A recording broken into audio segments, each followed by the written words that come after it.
I guess the first thing I'd like to just ask you is how you're doing. I'm doing great.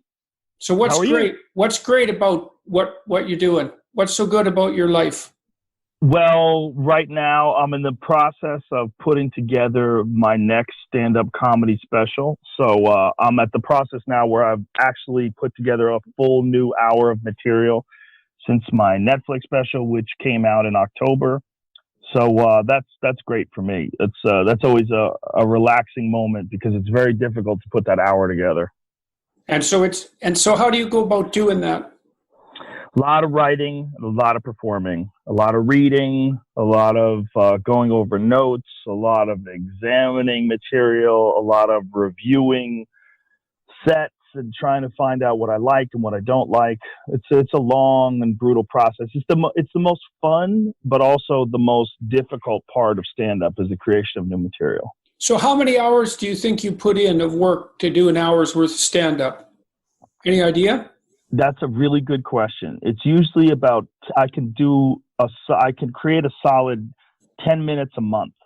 That's usually what it is. So it takes me 6 months to do an hour, and in that 6 months, on an average week, I'll do 8 or 9 sets. So that's 8 or 9 either half hour or hours of material, sometimes 15 minutes, usually an hour, depending upon where I'm working and how many other people are on the show. And then a lot of time writing. So you're doing those sets in front of live audiences all the time? Yes. Yeah, you have to. That's the weird thing about stand-up comedy. It seems to be that it's not something that you can do in a vacuum. It has to actually be done. It has to come alive in front of the audience. Like I can write in a vacuum. I can write alone. I can contemplate, go over my material, review, edit. I can do all sorts of things by myself, but it really doesn't come alive until it's in front of an audience. Yeah, well, I guess it's not so easy to figure out what's funny. You kind of hope that people will laugh. Yeah, it's that, but it's also there's a state of mind that you only really achieve when you're performing in front of an audience. And you can try to recreate it, but it'll be fake. If you try to do it on your own, like I don't write in joke form. Like I don't write the way I say it on stage. I write in sort of a conceptual form. I write in an essay form, and then I sort of extract things that I think are funny out of that. But they really only find the true way I'm going to do them. I only find that in front of an audience, because it's like when I'm in front of an audience, then it becomes clear to me how I should and shouldn't say things based in part on how they're reacting and based in part on how I feel when I'm performing the idea. Like I find where the fat of the bit is, and that's where you kind of appreciate economy of words, and you know what to edit out and what to elaborate on, what people aren't totally understanding, and what maybe is over-explained, and all that stuff kind of comes together in front of an audience. So the essays that you're writing or the writing that you're doing, like, are they on serious topics? Are they on things you're thinking about philosophically? Or are you trying specifically to be funny, or are you just trying to get some thoughts down, about the way you're thinking about the world? Both. It's like the ideas, I always say that stand-up comedy, at least the way I do it, it comes in 3 forms. Like there's 3 steps. In the beginning, you're really just trying to get laughs. You're fighting for survival out there. You're scared. That's in the early days of your career. Then you start doing what you think is funny, like things that would make you laugh. But then in stage 3, you start trying to make ideas funny. And you try to cleverly introduce ideas into people's heads that maybe they wouldn't entertain without the humor aspect of it. And so if I write on a subject, whatever the subject might be, I write without thinking, I have to make each word funny, or I have to make each sentence funny. I write just what are my thoughts on this subject. And then along the way, I find irony and I find ridiculous perceptions and all the things that lead to stand-up comedy material. And then I extract those. Right. And how much of the humor and the wit just occurs to you spontaneously on the stage? Sometimes a lot. It depends on the subject, but it's always a possibility. Some of the best lines that I've ever come up with in my act I come up with on the spot while I'm just talking about things. Right. Well, that should be when you're like into the subject and things are going well with the audience. Yeah. That's basically how it goes. It's a tricky business. Yeah, it sounds like an extremely tricky business, and one where the cost of failure is humiliation and emotional pain. Yeah, it's the worst.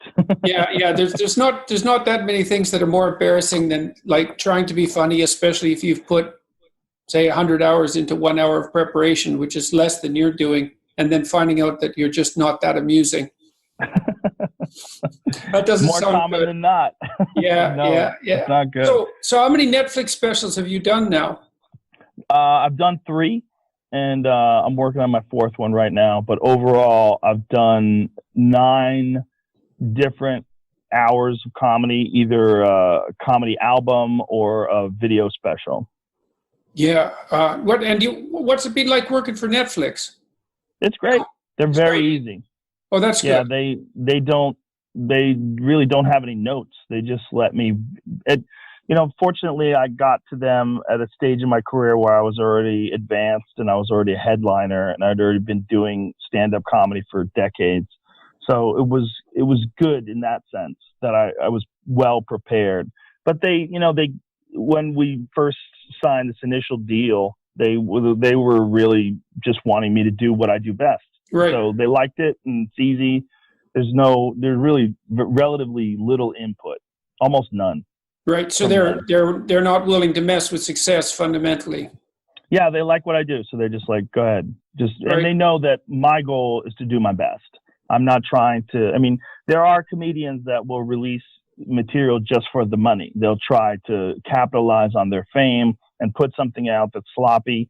And I feel like, for me at least, that's not an option, and that would taint my legacy and taint my body of work. I'm not interested in doing that. Right. Yeah. Well, I've seen your Netflix specials, and they're pretty damn funny. Thank you. That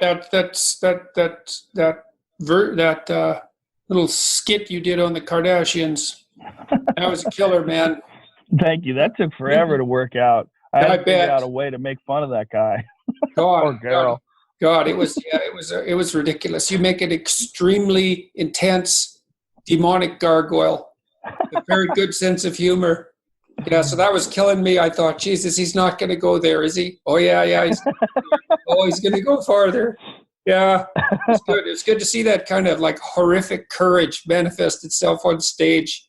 You really like that in a comedian, when you see them get going. And I used to see this with Sarah Silverman. You could see her eyes sort of flash, and she'd think, "Oh, I shouldn't say that. No, there's no way anyone should say that." Then she'd say it. You'd think, "Oh, no one should have said that." But man, it was deadly. Yeah, I think out of all the women doing comedy right now, she's probably the best at that. She can come up with pushing that envelope. Yeah, that's for sure. There's some very dark recesses in that woman's mind. Yeah. Okay, so the Netflix thing is going well. Do you enjoy doing that? Yes. I enjoy it. What do you like about it? The danger of it, the difficulty, the challenge that it's done and people enjoy it, that I'm legitimately affecting people. I love that they'll get a chance to sit down and watch it for an hour, and it'll make them feel better. They'll laugh. It takes them out of the dreary dullness of their day or the agony of whatever they're going through in their life, and they can escape that for an hour. And thank God for comedy, man. It's just in the same domain as music for necessity. Yeah, I agree. It there are campuses now where there's like no sarcasm rules, eh? Oh, that's hilarious. God, can you imagine? I'd last about 15 seconds.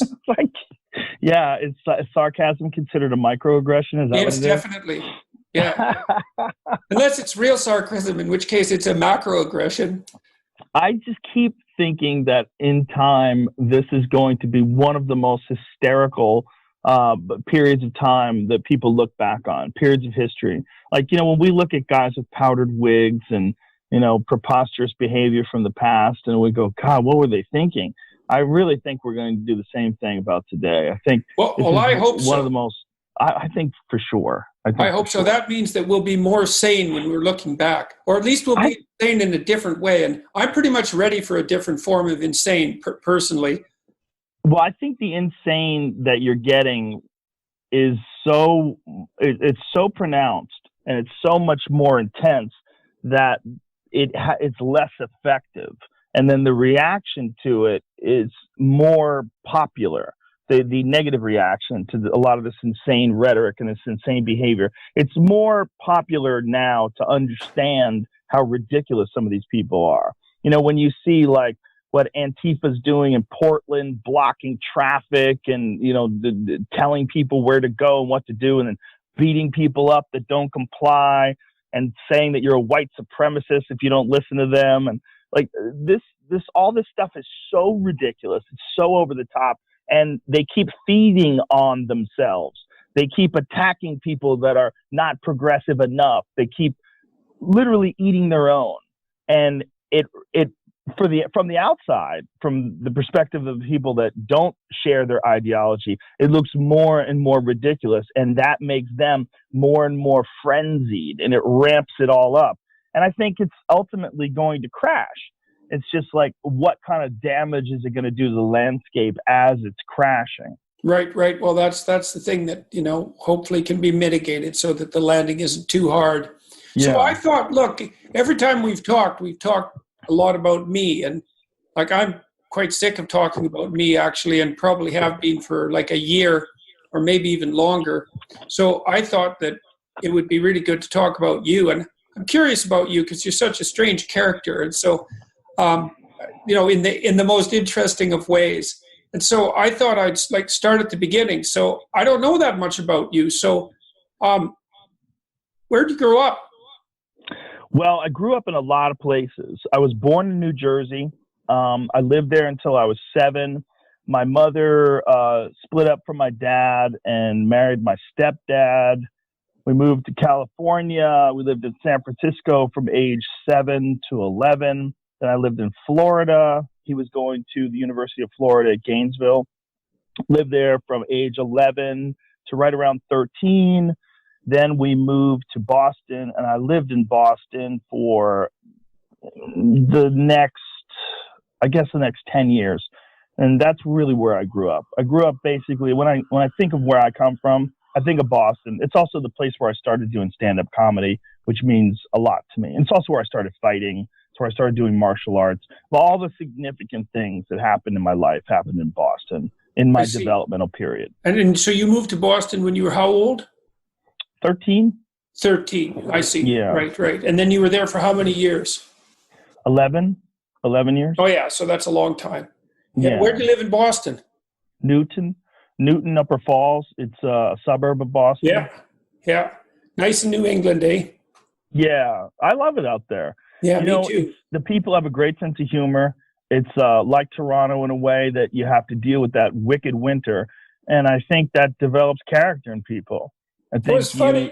You know, when I moved to Boston, because I'd lived in Alberta and then Montreal. And Montreal is bloody horrible in the winter, and Alberta's even worse. And so I'd go down to Boston, and I went down there to interview first, and it was February, and like, it was spring as far as I was concerned. I didn't even have a coat on. And then when we lived there for years, you know, it was so funny. We lived in this old house by a park, and we'd get those nor'easters blow in, you know, with the hurricane level winds, and it bloody well snowed 3.5 feet. And I'd be thinking in my Canadian way that, Jesus, I better not go outside because I'll just freeze to death the second I step outside. But I'd go outside and it was like, well, it was 34 degrees or some damn thing.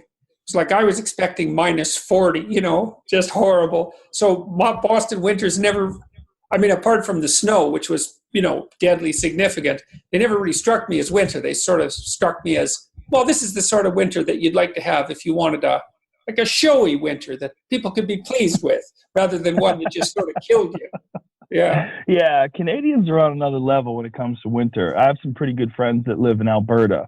And whenever I go up there, it's like, whoa. Yeah. Where do you go? Where do you go? They're outside of Edmonton. They're about 2.5 hours north of Edmonton. Where?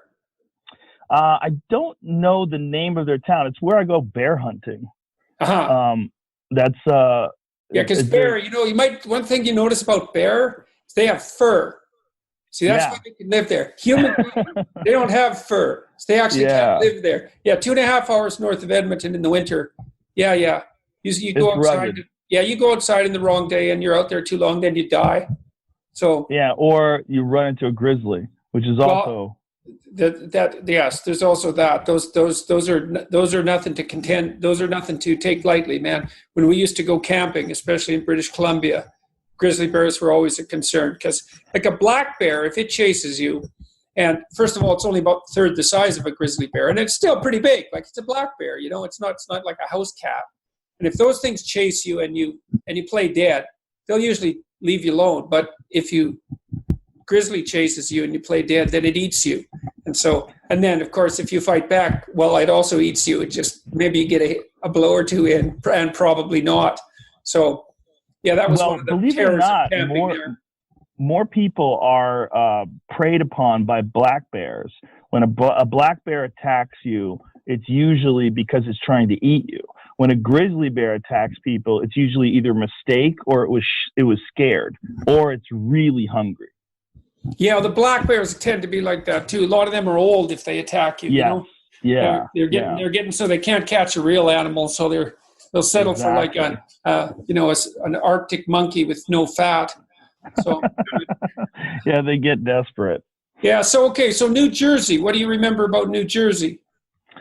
Boy, that's where I went to Catholic school, which was a horror in and of itself. And it's where my relatives lived, and I just remember the ethnic Italian environment and what that was like. What it was like being around my relatives around there. Very Sopranos like. If you ever watched the TV show, Oh yeah, that's really representative of a lot of New Jersey. I don't remember too much other than that though. I was pretty little when we left. Do you still have relatives out there? I have one uncle. Well, two uncles that still live there. You ever see them? I haven't seen them in years. Okay, so New Jersey, mostly positive memories, do you think, or it's just? I mean, 7 and below, that's pretty young. So, well, it was a tumultuous time period for me. My parents were always fighting, and it wasn't a good time. So when we escaped New Jersey, it was a relief. And that was also when your mom split up from your dad? Yeah. And are you in contact with your dad? No, I haven't spoken to him since I was 7 years old. Is he still alive? He's still alive, and his name's Joe Rogan, which is even crazier. Huh. So you ever think about him? No, not really. No, it's a long time ago. Well, Well, and do you remember what he was like to you? He was nice to me. He just wasn't very nice to my mother. They had a very bad relationship. Right. Okay, so you leave New Jersey and you go to California. Yeah. Where do you live there? We lived in San Francisco, and that was an interesting time for me because it was during the Vietnam War, and it was sort of the height of the hippie movement. Right. And my stepdad was a hippie. My father was a police officer in New Jersey. Oh, yeah. So I went from being around a cop who was a pretty brutal guy to being around a long-haired hippie who was all about peace and love, and he was an architecture student. It was a completely different sort of vibe. Yeah, sounds like a completely different sort of vibe. Yeah. I was around a lot of gay folks. Yeah. I was around a lot of hippies, a lot of pot smokers, a lot of real open-minded thinkers and weirdos around Haight-Ashbury and that sort of area. We lived near Lombard Street. It was real classic San Francisco in the 70s. 70s. So, yeah. Let's see. So you would have been, you said 7. So when were you? I guess it was like 74. 74. Probably 74 because I was 7 years old. Right. I was born in 67. So you're 5 years. I see. You're 5 years younger than me. So that places you there. So yeah, it was still pretty hippie central. Yeah, it was pretty interesting. And then I went from there to Florida, which was like a total polar opposite. That was the first time I'd ever heard anybody say the N-word was in Florida, and I didn't know what it meant.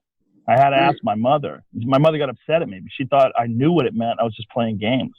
I was like, I don't know what it means. I'm like, tell me what it means. She said it's a bad word for black people. And I was like, wow, really? I go, okay. Because I was hearing it all the time. I never heard it in San Francisco. I literally didn't hear it until I was 13 years old. Or, 11 years old. And so, where did you move to in Florida?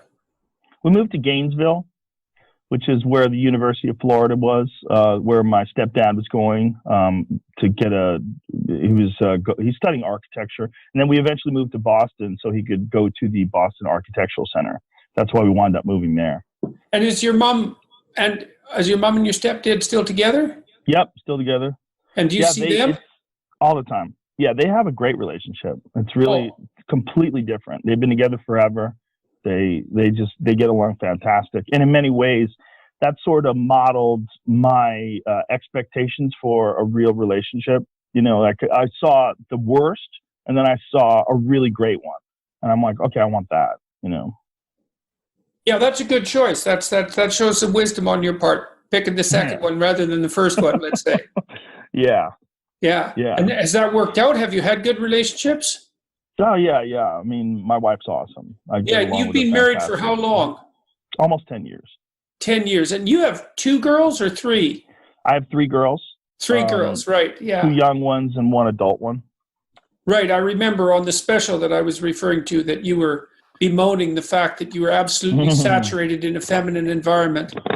Yeah, it's interesting, man. It's interesting, but I think it balances me out. I think ultimately it's probably good for me. Yeah, you think it's interesting now. You wait till they hit teenagehood. Yeah, then it'll be interesting, all right. Yeah, for sure. Yeah. I actually enjoyed having teenagers, you know, weirdly enough. I mean, we had a good rule in our house with our kids brought their friends over to our house a lot. And it was funny because when they first came over, when my teenagers' friends came over, they were always afraid of me. But after about a month of being there, you know, like getting to know the place a bit, not staying there all the time, obviously, but getting a bit familiar with it, they ended up being a lot more afraid of my wife. So that was quite funny. But she's, you know, she doesn't look that dangerous on first impressions. And she's kind of soft-spoken, but she's very unforgiving. That might be one way of putting it. And yeah, we had a pretty good rule in our house with the teenage kids, which it's a good one to know, which was, look, we're really happy you're here, you know? But if you do something really stupid and we never ever have to see you again, that would actually be okay with us. That's a good rule. It's a good rule. Well, they also knew we meant it. And so the kids could have their friends over, you know, and they could have a reasonable amount of fun, or maybe even a slightly unreasonable amount of fun, but they couldn't have an overwhelmingly unreasonable amount of fun. And so that's a great way to put it. Overwhelmingly unreasonable amount of fun is a great way to put it. Yeah, that was too much. We had a good drug policy too, I think. How'd that go? I think it went well. The rule was, look, I know perfectly well you're going to experiment. They were going to an art school. You know, it's like, I think that one of the majors was like pot smoking and another was experimentation. Like there was just no way they weren't going to experiment. And my rule was, I better not be able to tell because you're being too much of a fool. So if you're going to experiment, you better handle it because otherwise you're pathetic. And that seemed to be pretty good. Well, that's, you know, because I really thought it through, you know, because there's a literature on experimentation among adolescents, both criminal experimentation, you know, delinquency, minor delinquency and that sort of thing, and drug use. And you get pathology at both ends. The ones who are, you know, smoking pot every day and taking drugs on a regular basis, their outcome's not so good. But the ones who abstain completely and never experiment, their outcome is also not so good. They tend to be on the dependent, anxious end of the distribution. And so, you know, you want your kids to, well, play with the rules a little bit. But then I thought, well, okay, you got to play with the rules a little bit. What are the rules about playing with the rules? And one should be, try not to be a bigger fool than necessary. That's a good one. So you're not compromising yourself in the present. But the biggest issue, I think, really, and I think this is the fundamental rule for experimentation with adolescents is you don't get to screw up your future. Right? Yeah. Because that's the killer. Well, what I worry about more than anything is opioids. I worry about those because people are dying from them. Yeah. You know, no one's dying from pot. It's very rare that anybody is doing something so stupid that they put their life in danger from pot or mushrooms. I'm worried about the ones that kill you. You know, I mean, I worry about pills more than anything that my children might possibly face, especially when I consider the fact that these opioid manufacturers, they keep making these damn things stronger. And I don't understand. I mean, it's not like OxyContin wasn't strong enough as it is, but now they have fentanyl. And now they're coming up with things that are stronger than fentanyl. It's disgusting. Yeah, well, it's a weird arms race, eh? Because, I mean, this is something that's really an unexpected consequence of the illegalization of drugs, is that now we've generated all these chemists who are really good at making tiny variations on every psychoactive substance known. And now instead of like 10 addictive substances you can get yourself into serious trouble with, there's 300. Yeah. So that doesn't seem to be a big plus. No, it doesn't. It's disturbing and it's disgusting. And, you know, they're finally starting to bring some of these guys to justice, and they're arresting some of these people and bringing them to court. Some of these manufacturers, they've been pushing this stuff down people's throats for years and incentivizing doctors to subscribe them. And it's a tough one, man. Like when my daughter was sick, when she was a kid, she was in extreme, it's got to be agony is the right word, you know, for like 2 years, about that, because she was walking around on 2 broken legs. You know her story a little bit. Mm-hmm.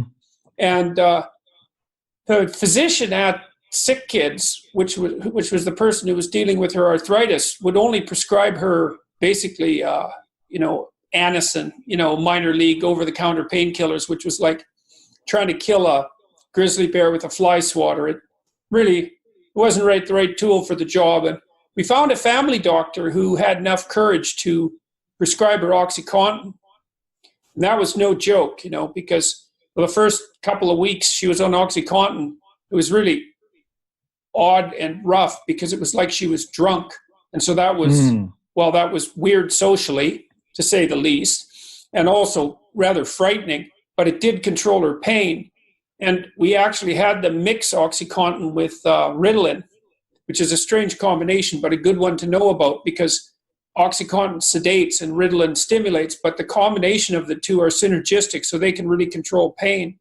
And so her pain was controlled enough so that it didn't drive her insane over about a 2-year period. And then once she got her operations and had her legs fixed, she went off the opiates and she went through the whole withdrawal shtick. She had like night sweats and she had ants crawling under her skin, and like it was pretty brutal. Although she stopped cold turkey and never tried them again. She hated them. She said they just made her feel dead. And it's funny, a lot of people, you hear the horror stories that, if you try opiates once, you're pretty much screwed because they're so wonderful. But lots of people don't like them. But there is a sizable minority of people, who really like them. And then there is the danger that you described of overdose. And that's a frightening thing. Hopefully your kids are smart enough to stay mostly away from pills. Yeah, hopefully. You got to worry about the influence of their friends and peer pressure. Yeah, definitely. Well, the terrible thing about teenagers, is that everybody always says, well, why do you succumb to peer pressure when you're a teenager? And the answer is, well, that's why you're a teenager. You're getting away from your family, and you're even getting away from your like elementary school best friend, and you're starting to join the broader social group. And your job is to fit in, like not to fit in so much that there's nothing left of you, but your job is to fit in to the tribe, to the group, and to learn how to do that. And of course, the downside is, well, you're susceptible to peer pressure, but it's hard to distinguish that from actually being properly socialized. The two things are very tightly aligned. All right, so you were in Florida, and you learned some words that you didn't know. And what was Florida like for you? You were there only for a couple of years. Yeah, Florida is a strange place. I mean, I still have a love-hate relationship with Florida. It's the land of the lost. It's where people go to escape wherever they're from. Billy Corgan, who's Billy Corbin, who's a documentary director. He directed Cocaine Cowboys and a bunch of other great documentaries. He lives down in Florida, and every time he and I talk, we just talk about how ridiculous Florida is, and it's this place where people go to escape. They go to escape from the brutal cold of the Northeast winter, or they go, oh, Jesus, my phone is telling me that I'm running out of batteries. I'm going to have to switch headsets and plug this in, but it only take a second. Yeah. That should be fine. But I just think that Florida is just like a uniquely stupid place. Well, it's a weird place. It's one of the things that's really struck me about the United States that's really different than Canada, for what that's worth. It's not like Americans really care why the United States is different than Canada, apart from the fact that it isn't like freezing cold 6 months of the year. There's a lot of the U.S. It's like a movie set. So much of it is like it's manufactured to look like something else. And Florida is really like that. And it's a very strange place to visit, because everything is not in the old towns, but the beach towns are like that a lot. That there's some genuine old Florida, but most of it's manufactured fake utopia for exactly the sort of people that you're describing. That doesn't make it unbearable or anything. I mean, the weather's nice and the beach is nice, and there's worse places to live, but there's something about it that's like it's got this, well, obviously it's like a resort, but resorts have that sort of fake utopian element to them that is, I don't know what it's like exactly. It's kind of like a child fantasy or an adolescent fantasy, something like that. It's what you think you want. If you don't think about it very hard. I always say that if you want to starve to death, open up a bookstore in Miami. Aha. Right. Right. Like legitimately. There's no reading going on down there. It's just a strange place where people go to party, and it's weird. Right. Now I have to warn you that there is a beam of light shooting directly out of your head. Oh, right here? Yeah, it's very impressive. Right. And I'll move this around. There we go. Yeah, that's probably better because, I had to plug in because the power was dying on my phone. I guess this video stuff sucks a lot of power out of your phone. I guess so. I mean, I didn't mind the whole beam of light thing shooting out of your head, but you never know. You don't want to get any rumors started on the internet. You know how easy that is. Well, yeah, you amongst all people know how easy that is. Hey, I haven't been in a scandal for a whole week. Well, this podcast is still young. Yeah, fair enough. We might be able to cover something that'll cause trouble with any luck. Yeah, you are, out of all the people that I'm friends with, you are probably the most misrepresented friend that I have. And I defend you quite often, and I don't get where people are coming from with you. I don't understand their inability to listen to your words. And instead, they try to generalize and formulate these distorted descriptions of who you are and what you stand for. And it's very strange to me. And I don't know. I mean, I kind of do know that you're challenging a lot of people's beliefs and the way they've structured these beliefs. But it's very frustrating to me. And I'm sure it must be way more frustrating for you. Well, it's surreal to me because I was talking with my kids about this the other day. The way people think I am, especially if they read, the hit pieces that the journalists have written and maybe even watch me in those interactions, they think I'm provocative and they think I like combat and conflict and, and I don't. I'm not combative, actually, and I really don't like conflict that much. I go out of my way quite a bit to avoid it. And, I'm misogynist, except that almost all the people I've ever worked with in my whole life have been women, and I've been in a women-dominated field. And I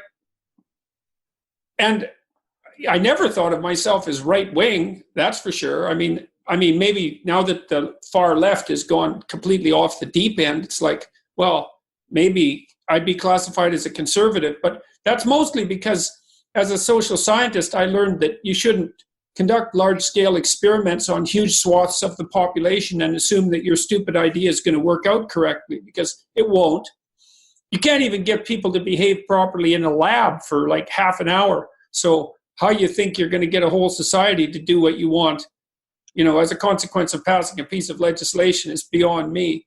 But yeah, it's and here's something else that's weird. Like if you read the newspapers on this new, I got disinvited from Cambridge Divinity School. I mean, what a thing to be disinvited from, a divinity school. Christ, you have to be Satan himself to get disinvited from a divinity school. And, well, it's so crazy. And I just wanted to go down there and learn some more about the biblical stories, the Exodus stories. That was the idea.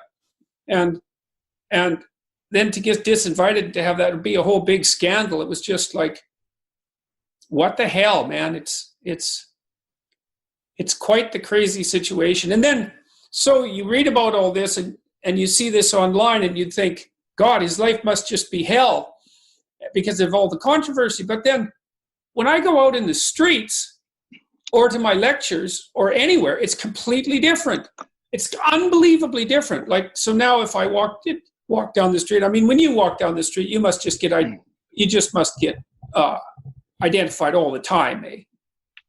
Like, yeah. If you go out in an hour, how many people will come up to you? Depends where I go. But if I'm in Hollywood, it's pretty crazy. If I go around young people, if you see men and they have shaved heads and tattoos, it gets nuts. Those are my people. Muscular men.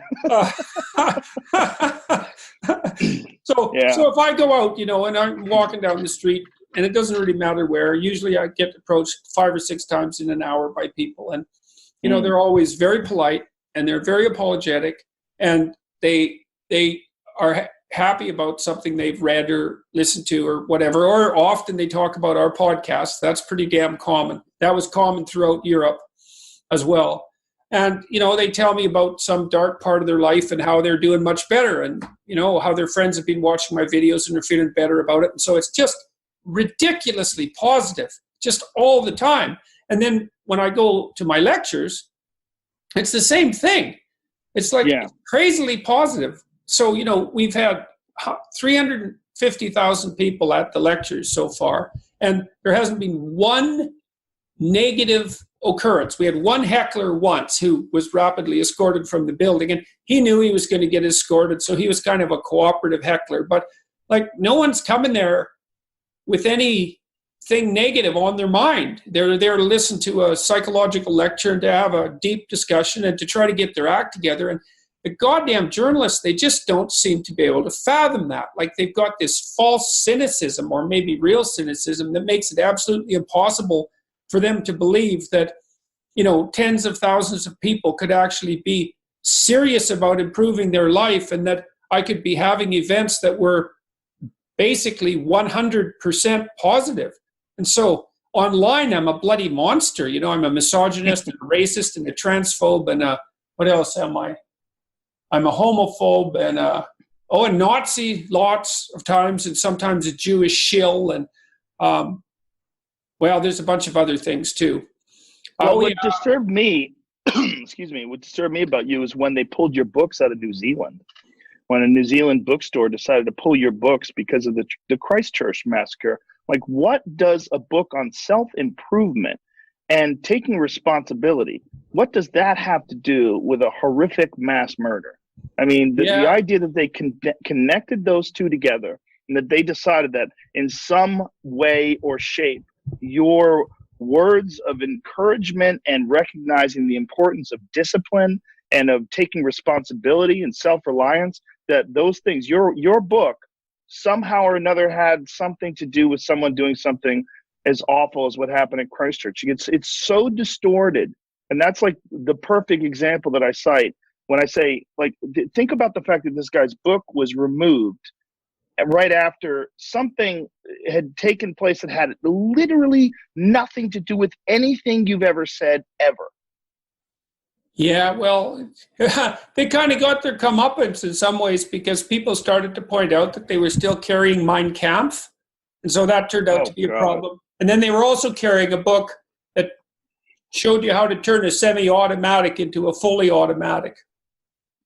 And so, you got to be careful when you go after someone for their sins that you don't have a few sins of your own like lying around where people can, sort of observe them. Anyways, they did Yes. reverse that decision, but Well, that's good. yeah, that was good. But it's very weird. And I'm going to the UK here right away. Now we're talking about me and we weren't supposed to be, but I'm going to the UK right away because the paperback is launching there. And so I'm going to be talking to journalists and talking to UK journalists, man. That's like jumping into a tub of, well, not full-grown crocodiles, but, like 5-footers anyways. So what you're trying to say is... Yeah, they're pretty snappy. So yeah, I've got some trepidation about that. But so it's a funny life it's a very peculiar life to be involved in, and I'm not exactly ever sure what to make of it on a day-to-day basis. But it does give me a chance to talk to you. So that's what's most peculiar for you is that you were not famous for most of your adult life. And then over the last 4 years, you've been catapulted and become one of the most famous, if not the most famous psychologists on the planet Earth. Yes, it's very disconcerting. It's hard to get it. It's actually rather hard to adjust to that. I mean, maybe it's a function of age. I found, when I was younger and I used to move from place to place, take me about a year to adapt. But I also noticed that as I got older, every time I moved, it took me longer to adapt. By the time you're 56, if you know someone for 10 years, it's like you feel like you're just starting to get to know them a bit. When you're 17, you have a roommate for 6 months and it's like your best friends for the rest of your life. So It is a very difficult thing to adapt to. I can't really wrap my mind around it. And I guess it's also partly because it's true no matter where I go. Like I went to Slovenia, and everybody speaks English in Slovenia, by the way. And you are a big hit in Slovenia. I don't know if you know this, but it looks to me like the podcast YouTube world has even more impact in places where the press is not very reliable. And so like everybody knew about our interviews and our podcasts. And so I was stopped in Slovenia constantly, that was a real shock too. So, so the shock is, and this is the weird thing about YouTube and about podcasts, is that it's just not one country or two countries. It's like every damn country. And so but I'm really fortunate. I'm really fortunate because, like I said, all the public encounters I have are extremely positive. They're hard to cope with, though, in some sense, because people they always tell me a serious story.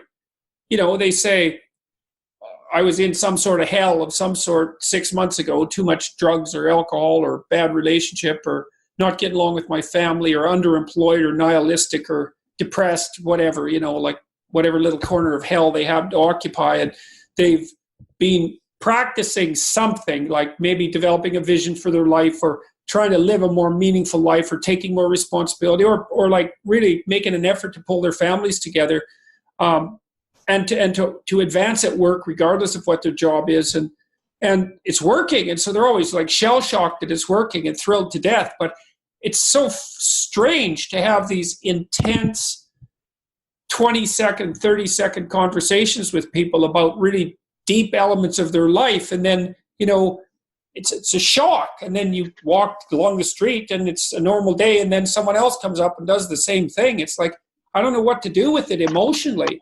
It's because maybe someone might tell you that, I don't know, maybe they tell you that something if you've been helping them, maybe they tell you that once a year or once every 5 years or something. But to have it happen all the time is, I don't know, I think it fills me with a kind of sorrow. Like I'm really happy that it's happening and everything, but there's still something about it that's deeply and deeply moving and difficult to adjust to. So and sorrow because so many people are struggling out there and that you're encountering all these folks. Well, the sorrow is that there's so many people struggling out there, and they don't have this sort of, they have so little support that my lectures and podcasts in the book were what was necessary to help them straighten themselves out. It's like, you just can't imagine how many people out there haven't heard an encouraging word. So it's like they're home on the, what's the old song, home on the range? Yeah. Except that's where you don't hear a discouraging word. Well, these people have never heard an encouraging word. And it's sad to see how common that is and how little it takes to turn that around. And it's so fun out in the lectures because, a lot of the people in my lectures are, Greg, they're the same people you were talking about that stopped you in Hollywood. They're kind of rough working class guys. That'd be about 30% of my audience, I would think, And they're not the sort of people that you would stereotypically presume would come to an hour and a half lecture on, philosophy and psychology. But man, they're listening like mad. And it's so fun and interesting to watch them think it through and to take this seriously. And, and they come up afterwards and they say, I've been watching your lectures and I'm a much better husband or I'm a much better father. And sometimes they have their girlfriend or wife with them and she says the same thing. And, it's really nice, man. It's really something. Yeah. Well, you really are making a giant impact, and it's only understandable that it would be difficult for you to wrap your head around what this is. And it's not something that very few human beings ever get to experience. A very, very, very tiny percentage of our population worldwide is ever put in a position like you're put into. So let's look at your position. I mean, I asked you this at one time. So you last time we talked, I think you were getting something approximately 100 million downloads a month on your podcast. What are your figures? If you don't mind, what are your figures like? Oh, double that. Yeah, Jesus crazy. Christ, that's just unbelievable. Especially with YouTube, the YouTube and all the YouTube clips, and it's actually probably more than that. It's nuts. It's gotten to the point where I try to pay as little attention to the numbers as possible and just concentrate on doing the show. Because I think if I pay attention to it too much, excuse me, I think if I pay attention to it too much, I might lose my mind. I mean, it's untenable. There's just the sheer volume of human beings. If you were ever on a stage and you were looking out at 300 million people, what would that look like? I mean, it's not 300 million people because it's 300 million downloads in a month, but the real number of human beings you're interacting with, I mean, I don't know what that is. Is it 50 million people? I don't know how many actual million people are listening to the show or watching the show on a regular basis, but it's an unmanageable number in terms of like reading comments or trying to pay attention to what they want or what they don't want. It's very strange. Yes, it's a very weird position to be in. There's no doubt. And the strange thing is that, well, we've talked about this before too. Like this is early days, right? I mean, this has only been happening for about, how long have you been doing your YouTube videos? The YouTube videos are only a few years. I think it's only 3 or 4 years. The podcast will be 10 years in December. Right. Okay. So 10 years, that's starting to become a decent chunk of life, but 3 or 4 years, that's still new. And then, I mean, the podcast market and the YouTube market they're brand new technologies fundamentally. Fundamentally. And now you're seeing corporations trying to capitalize on it. And, I've started to get these very bizarre offers to make my podcast exclusive on this platform or that platform. And, these companies they're throwing crazy amounts of money around at podcast networks, hundreds of millions of dollars to buy podcast networks.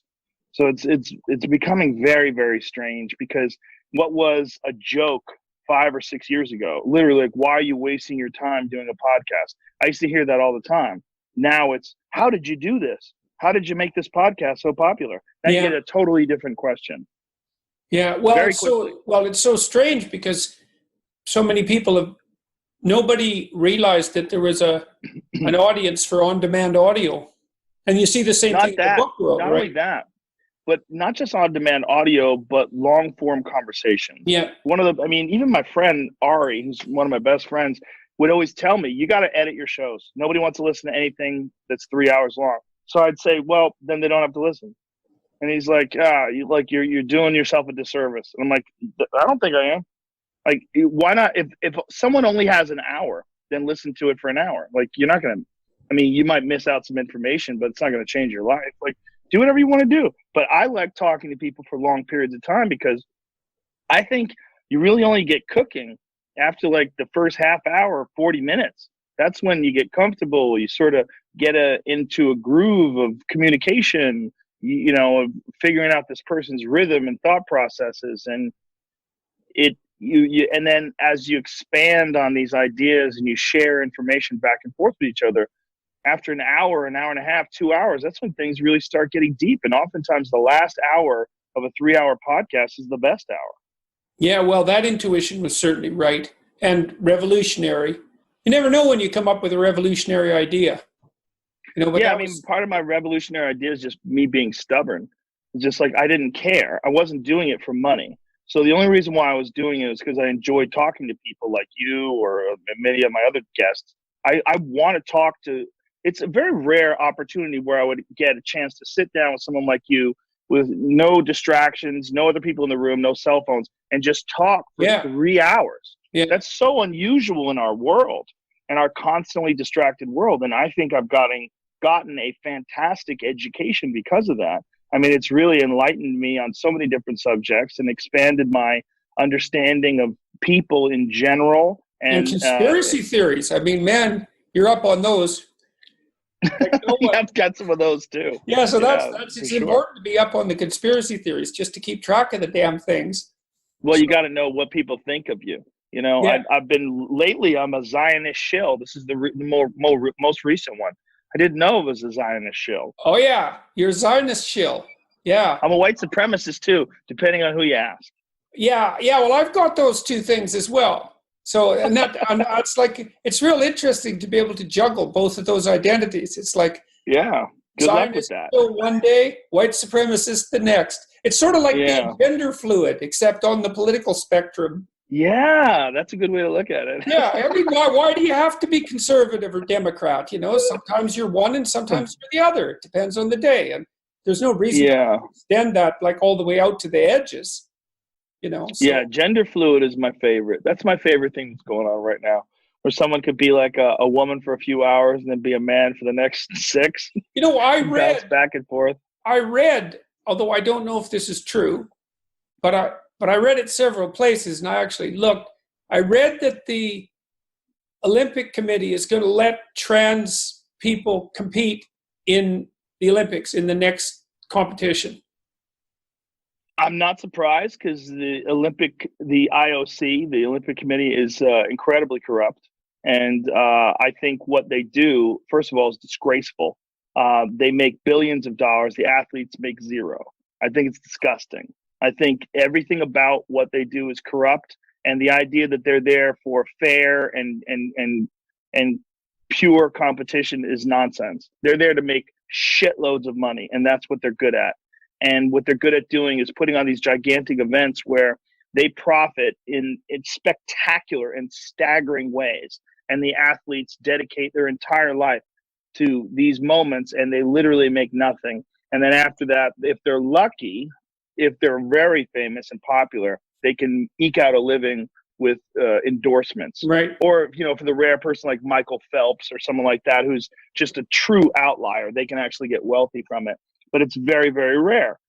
Most of those athletes will be in severe debt. Most of those athletes either have to get sponsored, or they have to find someone who is willing to share the burden and help them achieve their goals. But without some sort of altruistic benefactor who's got millions of dollars to pour into their camp, I mean, it's disgusting. They're professional athletes. I mean, that's what they do with their entire life. If you want to win a gold medal in the Olympics in gymnastics, you can't have a side job. You can't be working 8 hours a day. No, you have to be a professional athlete. And the Olympic Committee knows this. And if you've ever paid attention to how they've let people get away with cheating, I mean, there's a fantastic documentary out right now by Brian Fogel called Icarus. And it's all about the Sochi Olympics. and how Russia cheated in the Sochi Olympics, and the IOC barely punished them. They punished a few people, and how the IOC and the World Anti-Doping Agency they have people from each organization. They share, like, they go back and forth. They work for one and they work for the other, and they're totally in conflict. It's a total conflict of interest, and it's a dirty business. So if the tide of political perception is that it's a good progressive thing to have trans women competing in the UFC, or not in the I shouldn't say the UFC, because that'll never happen, but trans women competing in the Olympics, and that this was what everybody wanted, they would just do it. They would do it regardless of whether or not it's fair, regardless of whether or not it made sense. And they would do it just to get more eyes on the show, just to get more money. And that's what they're there for. That's what they're good at. It's fascinating to see how all that plays out, because it's so absurd. I looked up some stats the other day because I was curious. It's like, okay, I know that all the differences between men and women are socially constructed, but nonetheless, I went and looked up the biological comparison of strength. And the typical woman has 30% of the upper body strength of the typical man, and about 55% of the lower body strength. Now that's a big difference, man. That makes the average man 3 times as strong in the upper body. Jesus, that gives you an advantage that's just, it's criminal. So it is, but the question is, how much do you lose from the conversion? How much do you lose from estrogen? You lose some. But if a woman, look, if you have an athlete who's a woman who's 32 years old, and it turns out that she's been taking steroids her entire adult life. So she's been taking steroids for 12 years every day, and then decides to stop taking them right before the Olympics. Wouldn't everybody agree that she has a massive advantage? Wouldn't everybody agree that most likely her tendon strength, her muscle strength, her bone structure, all of that has been completely altered by taking performance-enhancing drugs? We would all agree to that. Well, guess what? That's what you're doing if you're a man for 30 years, and then you decide to transition and become a woman for 2, even if you're taking estrogen, even if you go through the thing I don't understand is, apart from the obvious unfairness of that, what I struggle with understanding is the triumphalism of the victors.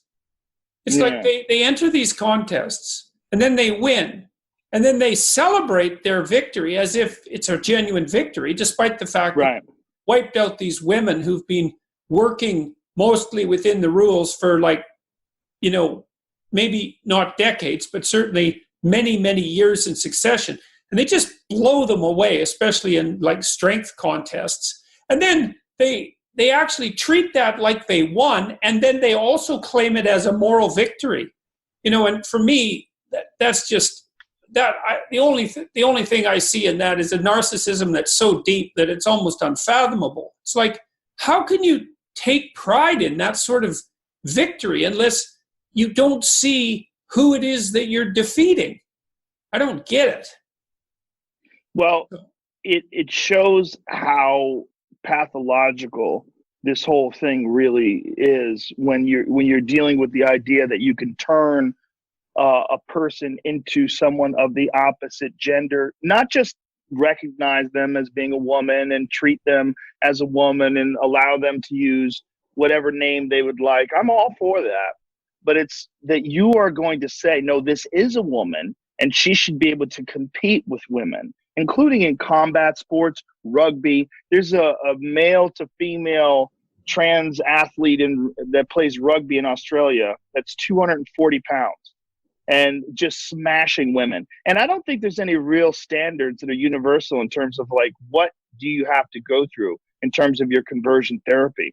And, like, what about size differences when you're dealing with high impact sports? No, because that's sports. A political minefield. Like the radical end of it is, well, you're the gender that you say you are, and the medical conversion is irrelevant. And I don't know how that translates into the sports world, but my sense is that if the same thing happens in the sports world that's happened in the political world, that it will be basically indistinguishable from whim. It's like, well, now I'm a woman.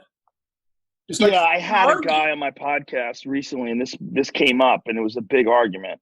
And his stance was he is all for inclusiveness, and he wants he would like to move towards a world where trans athletes can compete and they're included, and they can compete as women. And I was trying to explain the benefits of being a male, the physical benefits of being a male and competing against women. And he just didn't want to hear it. It was just in denial of it. It was going against these preconceived notions that he had, and the ideology. There's a part of progressive ideology that is you're supposed to look at a trans woman as every bit a woman.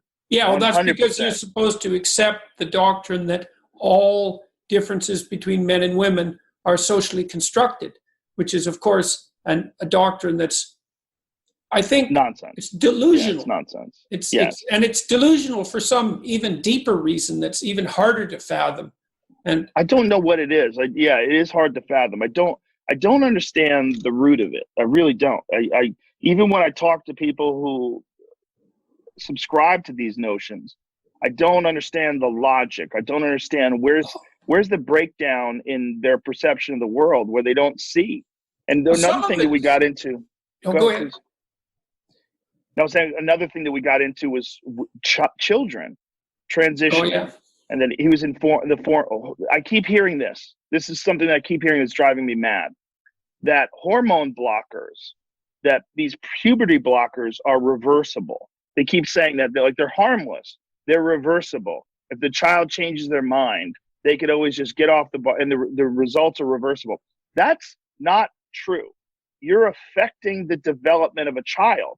If you're using these hormone blockers, you are changing the way the child is going to develop because they're not going to have testosterone the way a normal boy would if they're transitioning from male to female. If you're doing this to a 6-year-old kid, the notion that this is completely reversible is completely disingenuous because that child is not going to go through the same developmental period physically as they would if they had access to testosterone. They're just not. It's just not true. It's not true if you talk to medical doctors. It's not true if you talk to a biologist. It's just not true. And it's something that they use to try to justify the, in air quotes, harmlessness of this particular type of therapy that they're encouraging. Yeah. And it's just to say that there's nothing wrong with being trans. And I don't think there is anything wrong with being trans. But I think there is something wrong with making decisions for a child or allowing a child to make decisions that will massively impact them for the rest of their life, and to make that decision when you're 6. Like, I could only imagine if I was a person who had gone through that and then having this conversation with my parents going, why the fuck did you let me make that decision at 6 years old? Well, it's going to be really interesting to see that play itself out in the courts in about 12 years. Oh, it's going to be ugly. It's going to be ugly. And it's going to be ugly, man. Because, you don't let your damn 6-year-old get a tattoo. Right, exactly. I mean, and a tattoo's fairly reversible. The whole thing about it is nonsense. And it's this whole progressive ideology that they're subscribing to. There's a doctrine, like there's all these different things that you have to subscribe to if you want to accept that ideology. And this is one of them. Yeah. This is one of them. Trans children. Yeah. Trans children.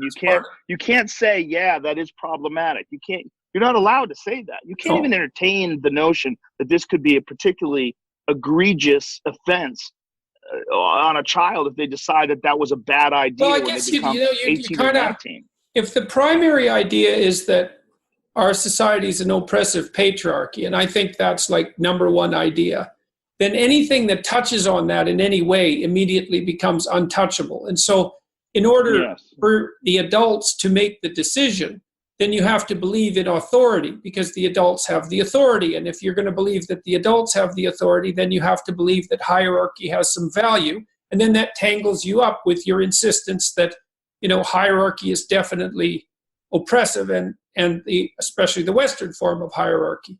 And so I think that central axiom is so vital that anything that gets near it gets twisted and bent like it's too close to a gravitational field, and the logic is irrelevant because that fundamental central issue has to be supported at all cost. Well, this is one of the conundrums of our conversation. We came to this one point where I said, now, if a child identifies as a girl, I said, why not just let them be a girl? Why do you have to fuck with their hormones? Why do you have to chemically engage with their body? Mm-hmm. Yeah, if it's all nonsense. Well, I mean, this is my take on all this. Like, just be a girl. Anything where you need medical science to consistently, anything where you need medical science to consistently inject chemicals into your body that are going to alter your hormones irreversibly at a very young age. Like, why is that natural? Why are you saying this is what this person biologically or psychologically needs? Are you sure? This seems like something that human beings have constructed. Well, it's particularly damn weird if you insist that gender is a social construct. Yes. Like, if it's a social construct, then what the hell are the hormones for? Exactly. So that was my point. Yeah. And he didn't have an answer to that. No, that's a rough one, man. That's yeah. Okay. So we're going to go back to Boston.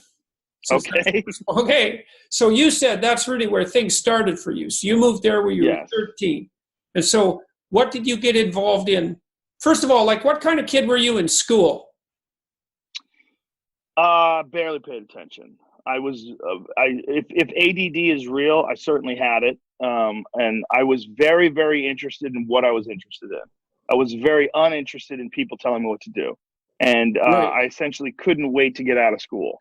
But I would excel at things that I had interest in. And initially it was art. I wanted to be a comic book illustrator until I really got into martial arts. And martial arts became the focus of my life. Around 14, 15 years old, that's when I really became massively obsessed.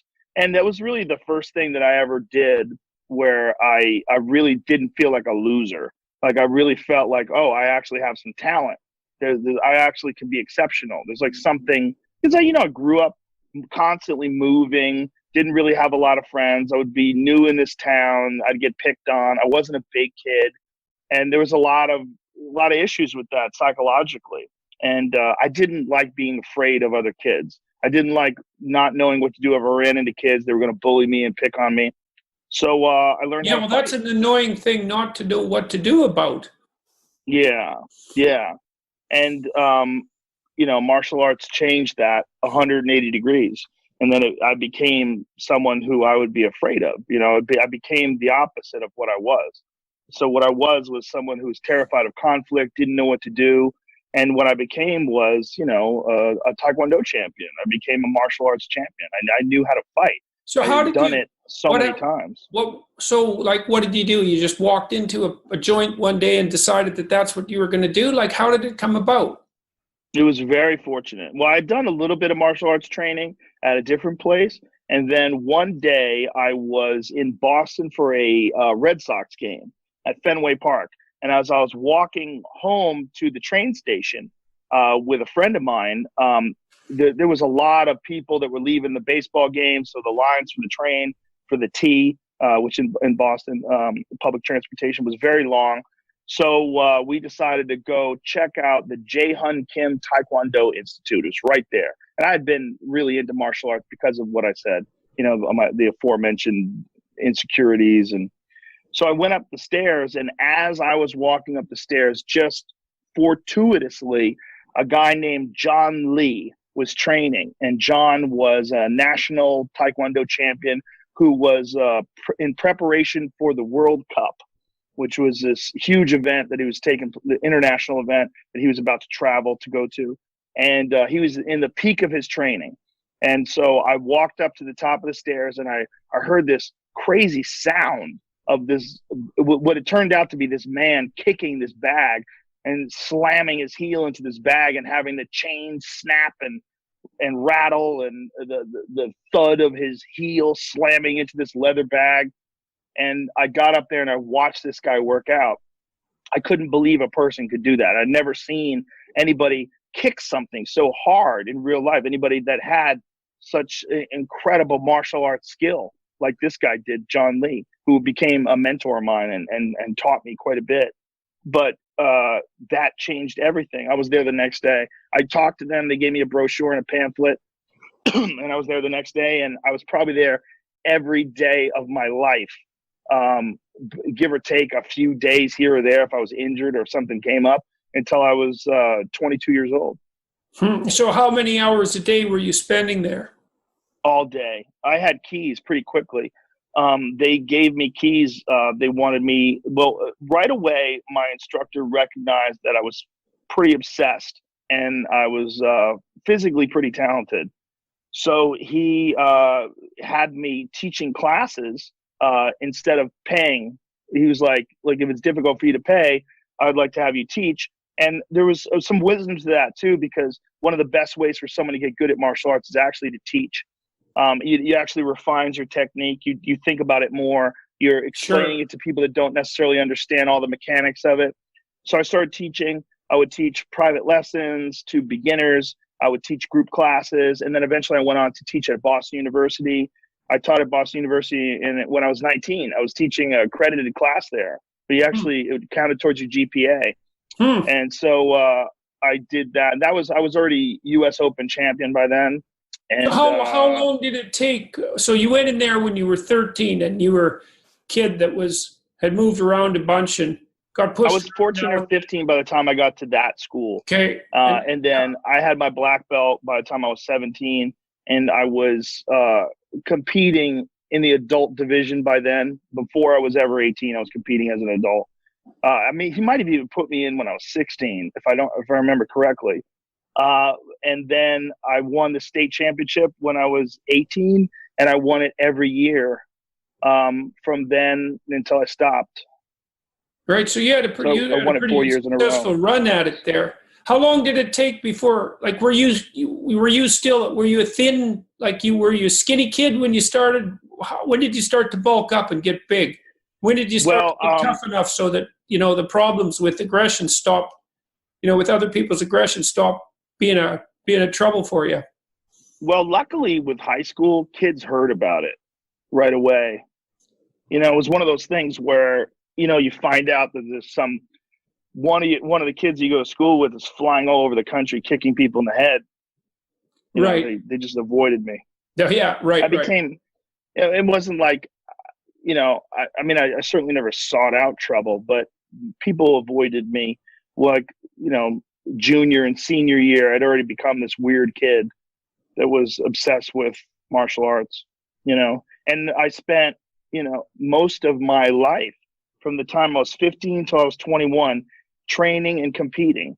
I probably fought over 100 times. I traveled all over the country. I fought in California. I fought in Ohio. I fought all over the place. And a lot of local tournaments in Connecticut and Massachusetts and New Hampshire is where I won the U.S. Open, and I've just fought everywhere. And that was most of my life. Yeah, that was most of my life until I got into stand-up comedy. Right. So you had a very singular life. That's yeah, unique. 100% singular. Yeah, uniquely singular. But I avoided most of the pitfalls of high school partying and all that stuff. I didn't do that because I was scared of getting hurt. I was scared that if I showed up for training hungover, that I'd get beat up, and that it would somehow. I was scared of anything that would take even a tiny bit away from my performance as a fighter, because I was obsessed with it. Was that scared of? Was that actually fear of being hurt because you made a mistake, or fear of losing the competition, or fear of being hurt, fear of losing the competition, fear of being hurt in training? Training alone was as scary as any competition. I just completely by luck wandered into one of the best schools in the world for Taekwondo. They had produced multiple national champions and real top of the food chain athletes in terms of Taekwondo. And it was just dumb luck that I walked into that school. And, I could have walked into another school that was a few blocks away that was terrible. I just got lucky. I got really, really, really lucky. So how useful are the technical martial arts like Taekwondo and in an actual street fight? Not that useful. More useful than knowing nothing, but not as useful as Brazilian Jiu-Jitsu. Or now, a lot of people now are just learning mixed martial arts, Right. which is essentially what you see in the UFC, where they're a jack of all trades, master of none. And the argument, there's two arguments. Like there's an argument that is a good thing to learn. And then there's other arguments that being a specialist first is the best thing. And then learning the other things later in life is the best way to go about it. Like a specialist, particularly a striker or a grappler, like being an elite wrestler or an elite jiu-jitsu artist, and then learning all the other stuff later in life, because you have such a significant advantage if you can bring the fight into your realm of expertise. So if you are a striker, every fight starts standing up. And if you're an elite striker and you know how to avoid takedowns and you know how to wrestle enough to keep a guy off you, you'll have such a significant advantage striking that you can dominate the competition. And we've seen that in the UFC. We've seen that with both grappling and with striking, that it seems that if you become a specialist in one particular area and then learn those other things, you'll be better off. But you can't really just be a specialist, whether it's in Muay Thai or Taekwondo or Jiu-Jitsu. You really kind of have to understand, if you're a grappler, you really kind of have to understand striking. And if you're a striker, you really kind of have to understand grappling in order to at least avoid it. Mm-hmm. Mm-hmm. So during this time too, I mean, you got to be a pretty big guy. So when did that start happening? Were you working out like mad while you were training as well? Yeah, but I was much thinner. I was much thinner back then. I didn't do much weightlifting because I was trying to compete in certain weight classes. When I was 17, I was cutting weight when I was 17 and 18. I was trying to make the 140-pound weight class, but I was really probably about 10 pounds plus heavier than that. And I would dehydrate myself, and it was really affecting my performance. And then when I was 18, I moved up to the next weight class. That was 154, I believe it was. And when I moved up to that weight class, I got way better. That was when I really excelled. That's when I became like a real national class athlete, was when I moved up. And but I still wasn't lifting weights much. I was just doing Taekwondo training. It was just a lot of heavy bag work, some calisthenics, but mostly it was martial arts work. Then when I started getting into jiu-jitsu, it was long after I stopped competing. That's when I started really getting into weightlifting, because jiu-jitsu involves grappling, and I think the advantage to being strong in grappling is pretty significant. Right, it's gigantic. And so that's when, I was like 29 or so like that. That's when I really started heavily weightlifting and okay, so really that was quite a bit later. How long did your initial martial arts career last? I fought from the time I was 15, and I think I had my last fight. It was either I was 21 or 22. I don't really remember those, but the last 3 fights were kickboxing fights, and I had those while I was doing stand-up comedy. So I was spreading myself too thin. I was working a bunch of different jobs. I was working delivering newspapers. I was working as a private investigator's assistant. I did some construction. I did a bunch of different odd jobs to make a living.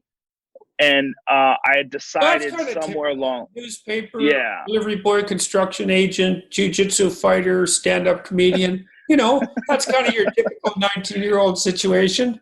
Yeah, well, jiu-jitsu came later. Jiu-jitsu didn't come until I think I was 28 or 29 when I first started training jiu-jitsu.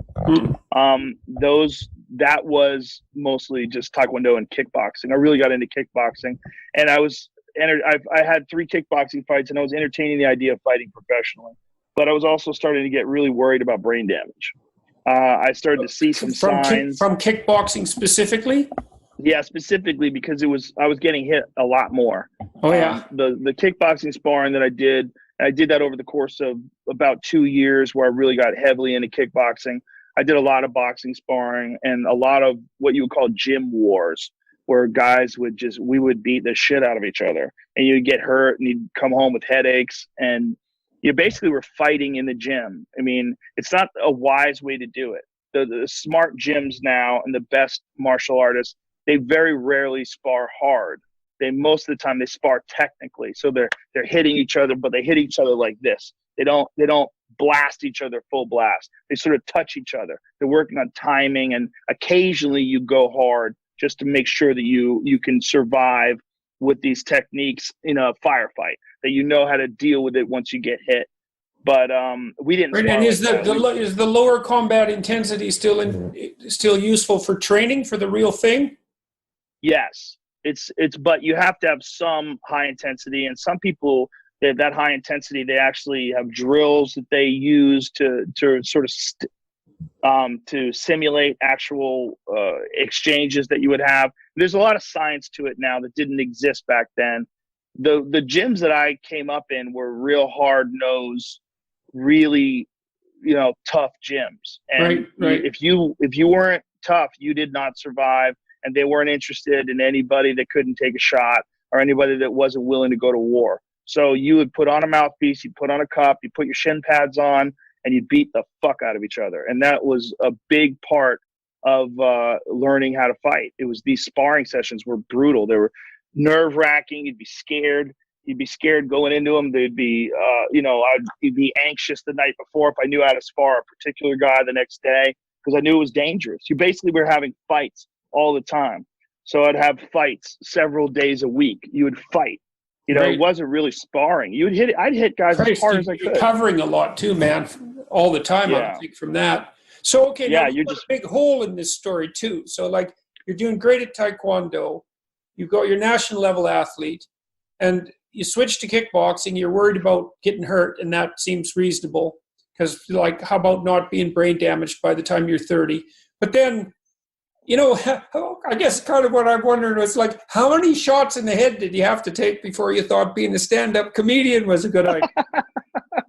Well, one of my dear friends to this day is a guy named Steve Graham.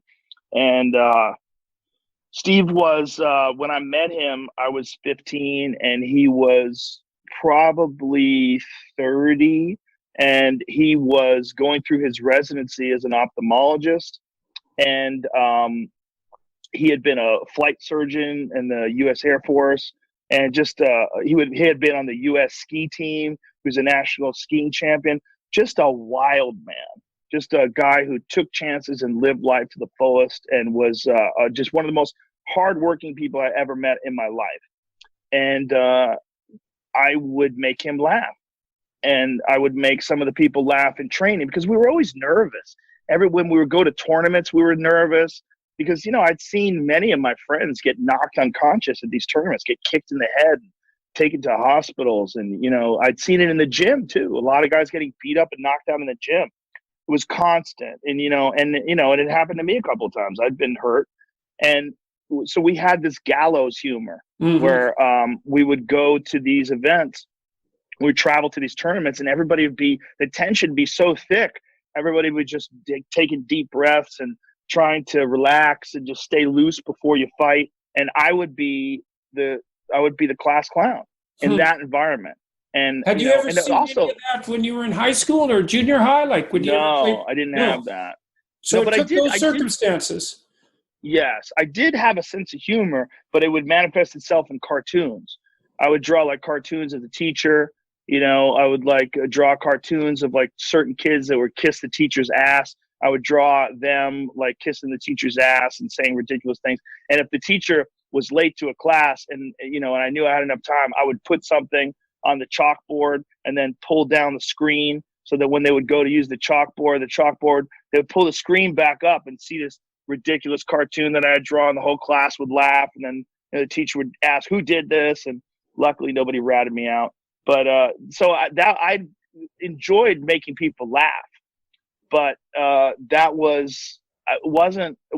mostly wasn't things I said. It was mostly cartoons. Right. But then that's very different. Yeah. Yeah, but with comedy, with the fighting, when we were getting ready to compete, I was just trying to add some levity. I was just trying to lighten up the mood because everybody was, and it was a charged environment. So anything that I said that was actually funny would get a giant reaction, and that became addictive. And I was pretty good at doing impressions. So I'd do impressions of our friends, do impressions of our instructor, all these in ridiculous situations. And my friend Steve Graham and my other friend Ed Shorter, who was another one who encouraged me, who I lost touch with, unfortunately. He said, "You should be a comedian." And my take on it was, you think I'm funny because you're my friend, but other people are going to think I'm an asshole. Like, the things that I think are funny are fucked up. Right. Like, I have a fucked up sense of humor. I mean, here I am devoting most of my time to trying to get really good at knocking people unconscious. I mean, that's what I was trying to do. I was trying to separate people from their consciousness. I was doing my best every day to get good at that. So It's like a really perverse psychedelic drug. Yeah, it was the worst. Yeah. But I was trying to hurt people. That's what I was trying to get good at. I was trying to get good at hurting human bodies. And I just I thought that I was such a weirdo and such an outlier in terms of like how society viewed combat, hand-to-hand combat and interactions with each other, that no one would think that the things that I was making fun of were funny. And this guy convinced me to go to an open mic night. He's like, you should go to an open mic night. Just go. There's a lot of comedy clubs in Boston. Go and watch. And I went and watched, and I realized, wow, one of the things about going to open mic night is most open mic comedians are so terrible that it encourages you to try it. Because you're like, well, I can't be that bad. Like, I might have something that's better than some of these people. And then, you'd see a real professional go up, and it would be so discouraging, because you'd say, like, oh my God, I'll never be that funny. That guy's impossibly funny. But I knew from martial arts that if I worked really hard at something, I could get good at it. And I had this thought that maybe I could do that with comedy, because I didn't want to fight anymore. I was already on my way kind of out the door. I was really worried about the brain damage. I was on my way out the door from the time I was like 19. From the time I was 19, I was starting to worry about brain damage. And then, so you're 53? I'm 51. 51. And how much damage did you actually sustain? Like lots of people. I don't know. I mean, I seem to be okay. How about physically, muscularly, and that sort of thing? Oh, no, I'm fine. I had a bunch of surgeries. Good. I've had my nose repaired. My nose was destroyed. I had no nose. Like, the inside of my nose didn't work until I was 40. And then I had a deviated septum operation. They had to cut out giant calcified chunks of scar tissue and all sorts of, my nose was useless until I was 40 years old. So that must have been kind of a relief to have your nose. Oh my God. I tell everybody, get it done. If you have a deviated septum and you can't breathe out of your nose, my God, I couldn't do that until I was 40. Yeah. And it was just all I broke my nose, who knows how many times, at least a dozen. And it was always bloody. I was always getting punched or kicked in the nose. Yeah, it doesn't seem designed as a sense organ to be in the middle of your face where you get punched. Well, it has this little tiny piece of cartilage too. It should be on the top of your head. Delicate. It'd be a lot safer up there. Yeah, like a whale. Well, it also makes your eyes swell shut. It makes your eyes water. It makes it difficult to see when you get hit in the nose. Getting hit in the nose is really annoying.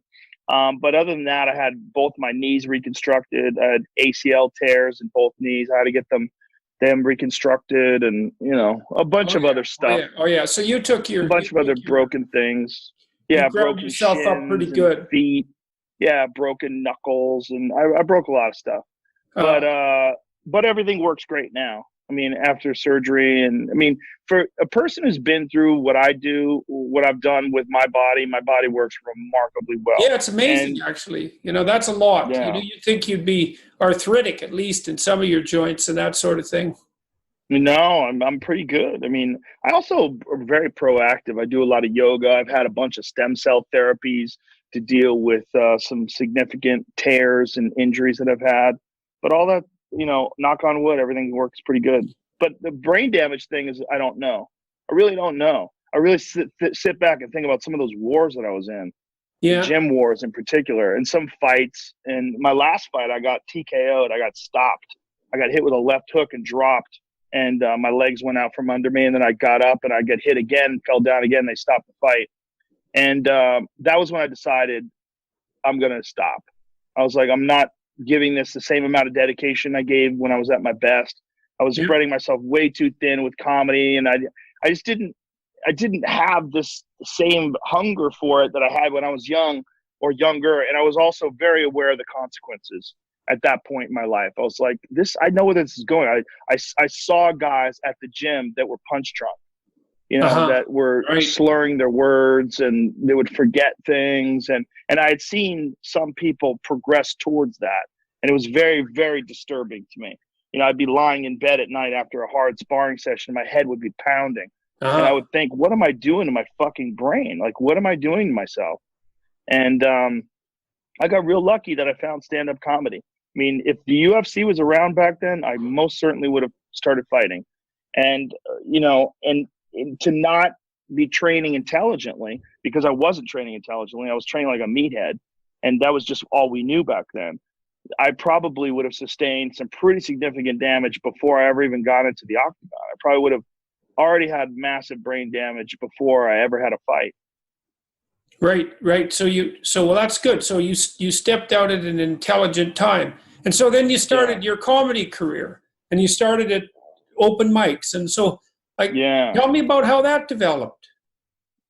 Well, open mic nights are very interesting. You sign up on a list, and you may or may not get on. They pick people out of a hat. Like, say if there's 50 people sign up, 30 people get on.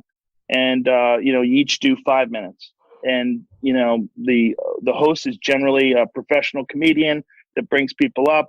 And, you have this weird culture of people that are struggling to try to figure out how to make a living in this sort of undefined art form. There's no classes you can take in it that are really worth anything. There's no books that you can buy that are going to teach you anything.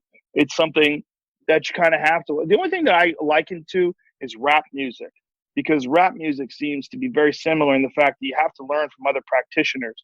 You don't really learn from books. There's no maybe there is now. I don't know of any real legitimate university courses on stand-up comedy. I don't think they could teach it to you anyway, because everyone does it differently. But I think that's the case with rap music as well. I think you kind of have to learn from the people that are already doing it. And one good thing about stand-up comedy, particularly today it's much more open and inviting, and comedians have a lot more camaraderie than they did in the beginning, because they're not fighting over scraps anymore.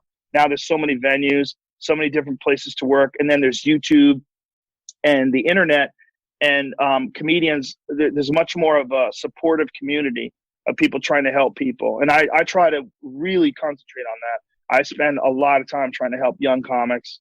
I put a lot of young comics on my shows. I have them host. I've got a show tonight, and a young comic who's only been doing it for a few years. Her name's Ali Makovsky. She's the host of it. She's really funny. And I try to encourage them. I try to help them. I try to give them advice. I try to give them pointers. I try to, when they have great sets, I try to, really thank them and say that was excellent and you got this. Just keep doing what you're doing, and you can really make a career doing this, because it's such a insecure business. It's such a weird, undefined path that you have to take. And I love the art form. I love it as a consumer. I love it as a person who's an audience member. I really still to this day enjoy watching stand-up. But back then, it wasn't that supportive. There was, we would just support each other, but the professionals weren't that supportive, not like they are today. A few people, there's a guy named Lenny Clark that I'm still good friends with to this day.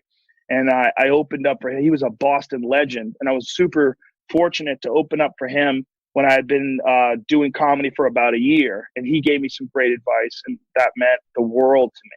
And he was actually on my podcast just last month. I love that guy. And, he helped me out when I was I was 21. I was really, really young in my comedy career. And so you started putting the same amount of dedication into that you had been putting into the martial arts. Exactly. Yeah. I just became obsessed with it, and I just traveled all over the place doing open mic nights. I mean, me and my good friend, Greg Fitzsimmons, we started out together. We're good friends to this day. We started out within a week of each other. And we used to travel all the way to Rhode Island. We would drive, it was an hour plus drive to go down there just to do 5 minutes. And then we were at an open mic night for free. And then we'd drive all the way home and just dream about one day being a professional. That was the dream. The dream was to pay your bills by doing comedy. Imagine if that you could do comedy for a living. Like, that was the dream. I would never imagine that I'm doing what I'm doing now, where I'm doing these sold out arenas like that. That wasn't even a hope. And it wasn't even like, maybe if it goes well, I could do this. Maybe I could do that. That was never on the menu. And, it's gotten to this really crazy, astronomical place now that it's very hard for me to even imagine that came out of those strange days in Boston, just traveling around to all these different weird comedy clubs and writing constantly and not knowing how to write, not knowing how to formulate a joke, having like many more misses than hits. A lot of bombing. I bombed all the time. I was humiliated on stage. As well, man. You got to have that ability to bomb and come back from it. I mean, because you're going to have a lot more misses than hits. That's for sure. That's a lot more. Yeah. So, especially in the early days. What do you think accounts for that obsessiveness that you described? I mean, that's a negative way of putting it. I mean, obviously, you said that, when you were in school, if you weren't interested, you weren't listening at all. But if you were interested in something, you were like laser focused. And that really came up in the martial arts, but it obviously manifested itself in the stand-up comedy too. So what is it about you that enables you? What do you think it is about you that enables you to zero in on something like that to the exclusion of everything else? I don't know. I mean, I think some of it has to be attributed to the unhappiness in my childhood. That when I would find something that I did get some joy out of, I would just concentrate all in on that. I think some of it also was like, I wasn't really raised with a lot of discipline, and I wasn't really raised with my parents were both, my stepdad and my mom were both working all the time. So they weren't really around to sort of tell me what to do or how to live. And they weren't really around to let me know that everything was going to be okay. They were always working. So they would come home from work at like 6 o'clock or something like that. And, I'd been on my own all day. Me and my sister had been on our own all day. We'd come home, we had a key, we got into the house, and it was when there was a lot of real bad feelings, and when I found something that made me feel good, I just did that exclusively. That's all I did. And I still have that problem to this day. When I get obsessed with something, if I find something that means something to me, I think of it all day long. If I get obsessed with something, it becomes like a mantra that's in the back of my head, and I have to shut it off. Like, I have to do my best to shut it off. Otherwise, I can't listen to people. I don't like when people are talking to me. I don't want to talk to them. I want to go do that thing that I want to do. Right. And it becomes like a compulsion, and it could be socially negative. It could be detrimental to relationships and friendships. Yeah. But it seems like that sort of thing is also absolutely necessary if you're going to develop high-level skill at something difficult and unlikely, because unless you're obsessive about it and practice it like all the time, the people you're competing with they're gonna take you out. So the funny thing, I would always be terrified that I would run into someone like me. Well, I can understand. That's what I was terrified of. But that was the fear, that I would run into someone who is 100% all in. And when I was fighting and when I lost my last kickboxing fight, I wasn't all in. And I knew I wasn't all in. And I knew I wasn't the same person I was when I was like 18, 19. I was a psychopath. I mean, I was 100% committed to doing nothing but that. And then as I was examining my future prospects in my life and I started to become more aware of the problems of what I was doing, I became less and less. I had one fight that I had in California, in Anaheim, in the U.S. Nationals in 1980. It must have been it seems like it had to have been 86 or 87, somewhere around there. 87? Somewhere around 87. I knocked this guy out with a head kick, and I did in front of his parents, and it was people were crying, and he was unconscious for a long time. He was unconscious for a solid half hour. Ooh. And they dragged him off of the mat. They put him in a stretcher. They took him to the hospital. I never saw him regain consciousness. And I remember thinking that could have easily been me. Like, I didn't have any illusions of me being some impervious, invulnerable person. And I was really thinking about how I hit him so hard, my heel was hurting the next day. I was walking with a limp from his head because I wheel kicked him in the head. It's a particularly brutal move where you spin and your whole leg comes around. You're hitting someone in the head with your heel. And he fell like he had gotten shot. Just fell face first, out cold, snoring. It wasn't the first time that I'd done that to someone, but it was one of the most brutal because he kind of ran into it too. He was trying to kick me as I was kicking him. So it was the force of his body coming towards me and me hitting him. And I was thinking, that guy's probably never going to be the same again. Like, he's never going to get over it psychologically, or if he does, it's going to be very hard for him. But he might be damaged for the rest of his life. That's a real possibility. And then I started thinking, am I willing to have that happen to me at 19? I was 19 years old. I was like, is this what you want to do? Do you want to get hit in the head like that and never be the same again at 19? Because it easily can happen. You know? Yeah, we were at 60 years to live like that. Yeah, we were at this was a national championship tournament. So he was a state championship, I think, from Illinois, and I was a state champion from Massachusetts. And it wasn't like he was a black belt. I mean, it wasn't like he was an unskilled guy. So the fact that I was able to do that to him, and I was able to do that to a bunch of other guys, I knew that someone out there could do that to me. Right. I knew that I wasn't the best in the world, and I knew that even though I was I was a real national level competitor. I wasn't world class. I wasn't the best, especially at 19. And so that doubt stuck with me for the next couple of years, and it was probably the first seed of my new future was me hurting that guy and thinking about what that was going to be like if that happened to me. Yeah, well, that's a hell of a right turn you took there to go into comedy. So, okay, so how now you became successful as a comedian? So you started playing in little clubs like stand-up comedians did, and like, yeah, how'd you get your breaks, and how'd your career develop? It took a few years for me to get competent. It took like 2 or 3 years for me to get competent. And then 3 years in, I got extremely fortunate again, where I met my manager, who's my manager to this day. He basically picked me up when I was an open mic comedian. I mean, I was getting a few paid gigs here and there, but I was really an amateur. And he found me.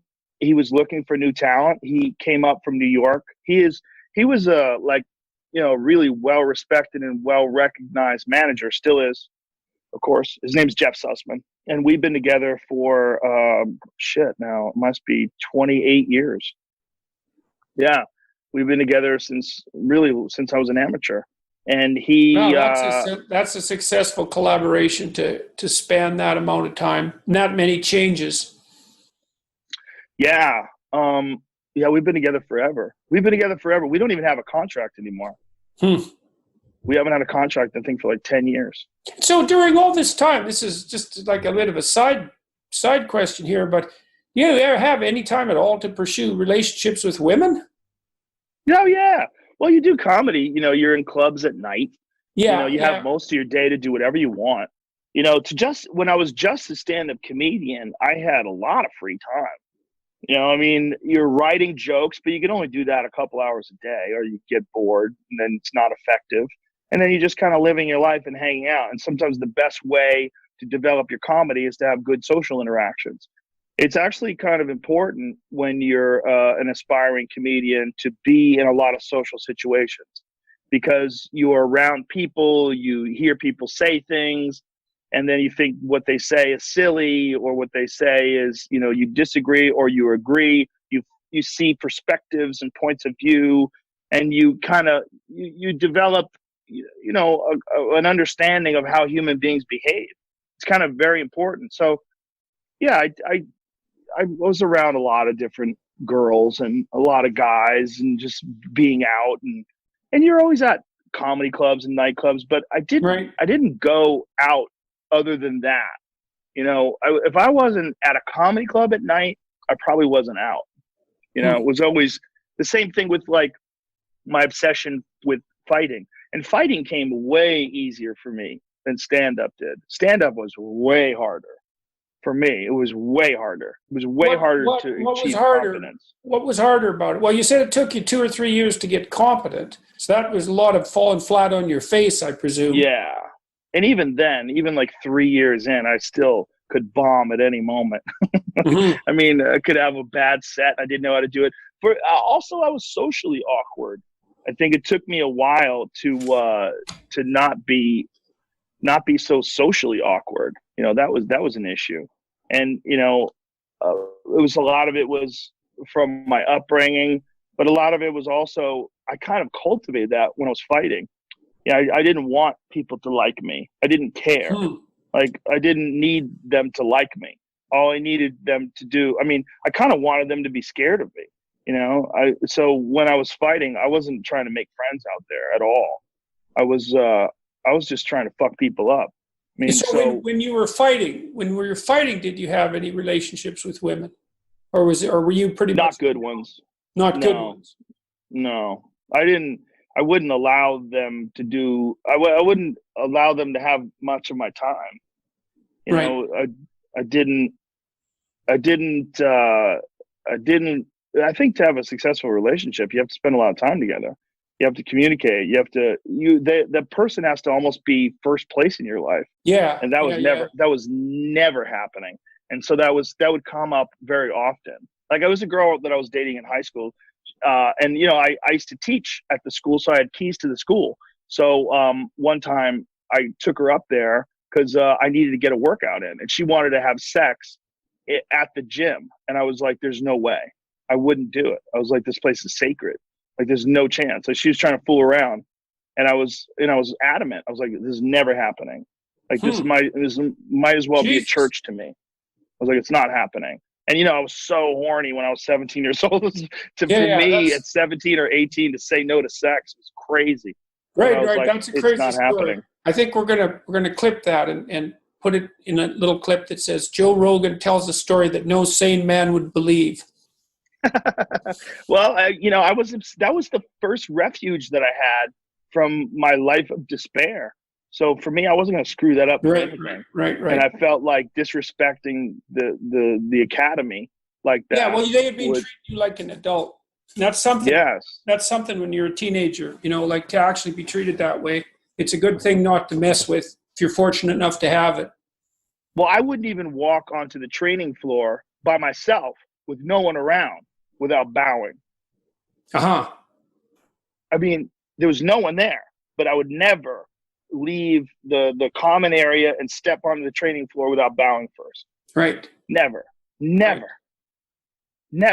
Okay, so when you're in comedy now, you said you were all in as a fighter, and you figure you went all in as a comedian too. And did you do that right from the beginning? Yeah, pretty much. Yeah, right away. As soon as I realized that I could actually do this. And as soon as I realized, I decided, I mean, my first set that I ever did, I had a bunch of my friends come down and watch me, and I wasn't good the first time I ever got on stage, but I got a couple of little chuckles and laughs. And then I realized this might be possible. I might be able to do this. And then I became obsessed with figuring out how to do it, because it was, I saw it as a path. Like, okay, this is a thing. Like, this is a thing you could do that you actually love. Like, I was a huge fan of the art form. I loved watching it. Ever since my parents took me to the movies when I was like 14 or 15, we saw Live on the Sunset Strip. It was a Richard Pryor movie in the theater where he did stand up. And I'd never seen that before. And I remember thinking, how crazy is it that this guy could just talk? And it's so funny.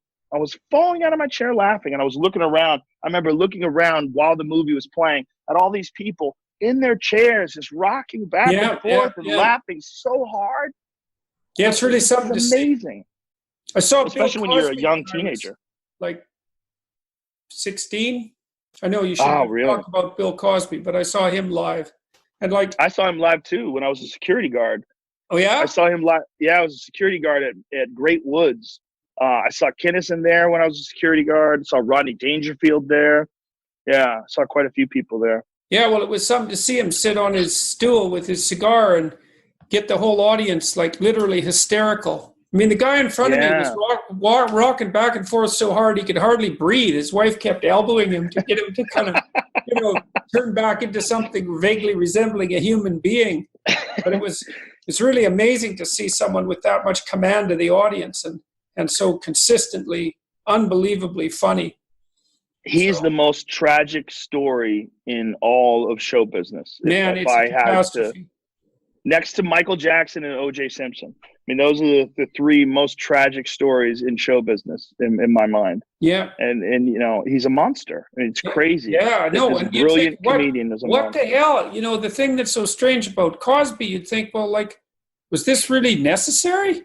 Like, man, the guy was famous in 15 different directions and really well respected. You wouldn't have think he would have had to date, rape his women. It's just. Well, yeah. I mean, he could have just had prostitutes. I mean, if he really just needed sex, I don't think that's what it was. No. I think there was a sick perversion, and I think he liked to do that to people. He liked to trick them. I mean, I'm just guessing, right? Well, it has to be something like that because it's so counterproductive and so psychotic. It's psychotic. I mean, I don't understand it. I've tried to sort of imagine what it must have been like to be around in the 50s and the 60s. I think people did that to each other way more often than we'd like to admit.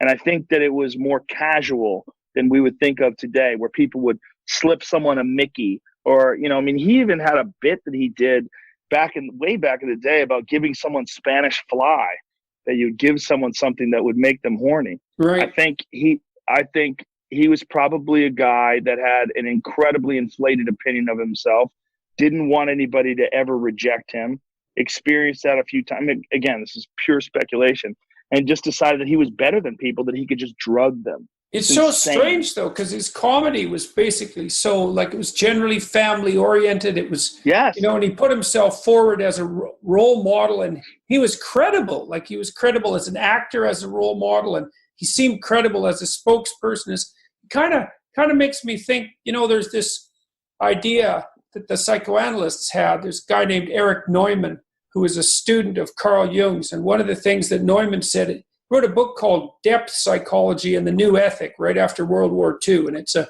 a great book, a little thin book, but it's a great book. And one of the things he says in that book is, don't be better than you are. And what he meant was, he didn't mean don't improve, because that would be foolish.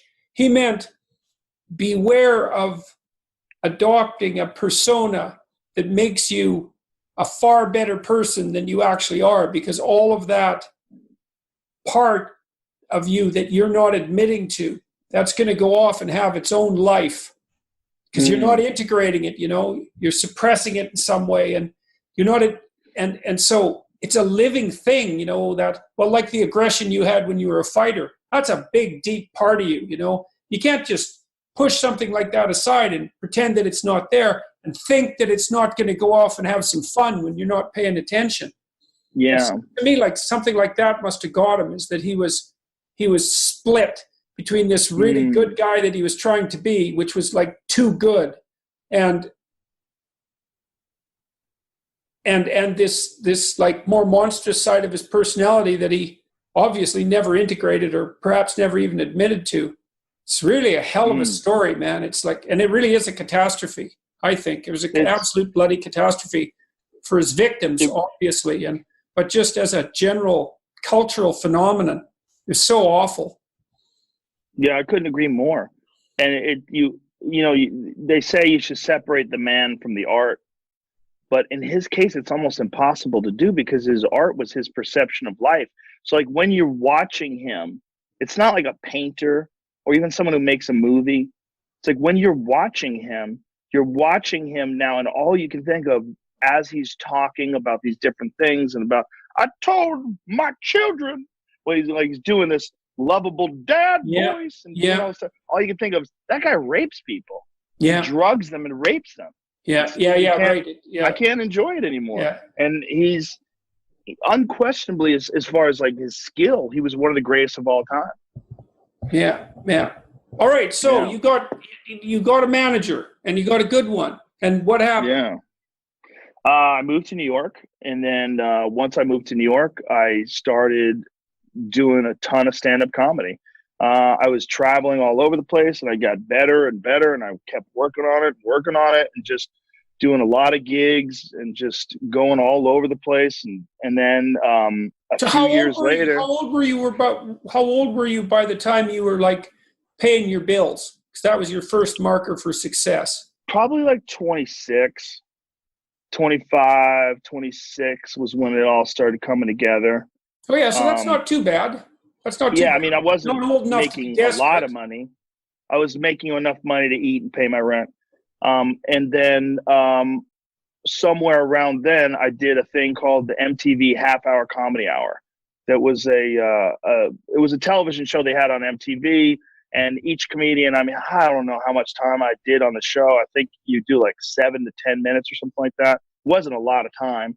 And I had a set, and I did it on television. It went really well. And then next thing you know, I got all these offers to do television shows. I got development deal offers. And then before you know it, I'm living in California. It was like that. I mean, within a year, I was living in California and I was on a sitcom. And then that sitcom got canceled. And I thought I was going to move back to New York. It was called Hardball. It was a baseball show on Fox. It was a sitcom about a baseball team.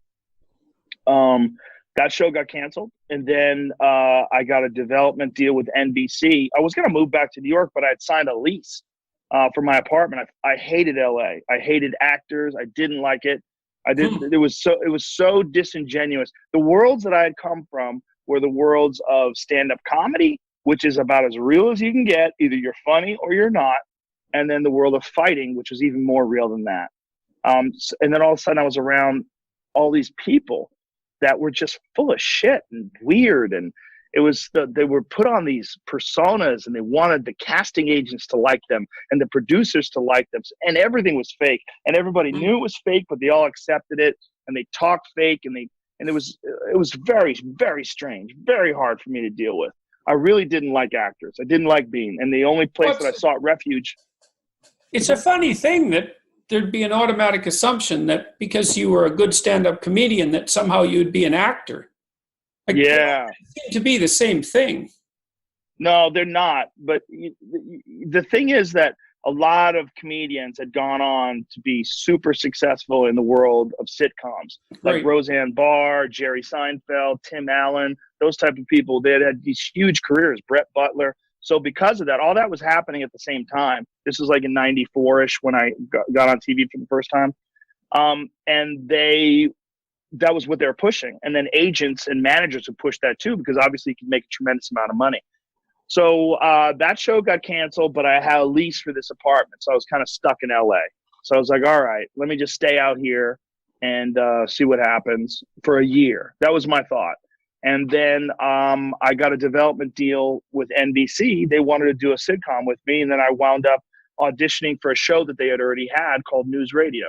And that was with Dave Foley and Phil Hartman and Maura Tierney and Candy Alexander and Stephen Root and Andy Dick and Vicki Lewis. And we did that show for 5 years. And then, by that time, I had done a lot of stand-up at the Comedy Store. When that show was canceled, Fear Factor came along, and I was touring as a comedian. And now that's a whole switch there. Okay, so now you go from sitcoms to Fear Factor. So how the hell did that happen? And why did it happened? NBC came up to me with the idea because I was on NBC previously, and they liked me. And then part of the thing was that I didn't want to work with actors anymore. I was happy that Fear Factor was no actors, and I was like, oh, good. This is easier to do. It's just me talking to people. And since I had a background in coaching, because I had coached a lot of people at tournaments, in competition, and I taught a lot at Boston University. I taught at my own school. With Taekwondo, I was used to teaching people, and I was used to encouraging people. and getting people motivated. And I knew how to get fired up for competition. I understood. So you were actually one of the rare people in the world who was actually trained to be the right host for Fear Factor. Yeah, in a lot of ways. Luckily, fortuitously, because I would, when someone was nervous and they're about to do something, I could grab them and go, look at me, you could do this. This is going to define you. If you back off right now and you get scared and you give into your fears and your anxieties, this is going to define you. Or if you just press forward and realize you can do this and succeed, it will define you in a positive way and you'll build momentum in that direction. You can do this. And I was really good at giving people pep talks.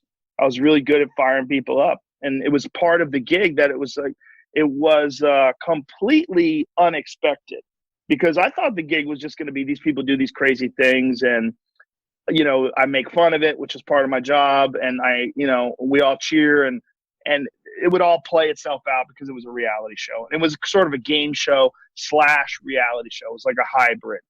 But somewhere along the line, especially when they became really nervous, it was very intense. And there was moments where I wanted these people to win. I wanted these people to do their best. I wanted these people to succeed.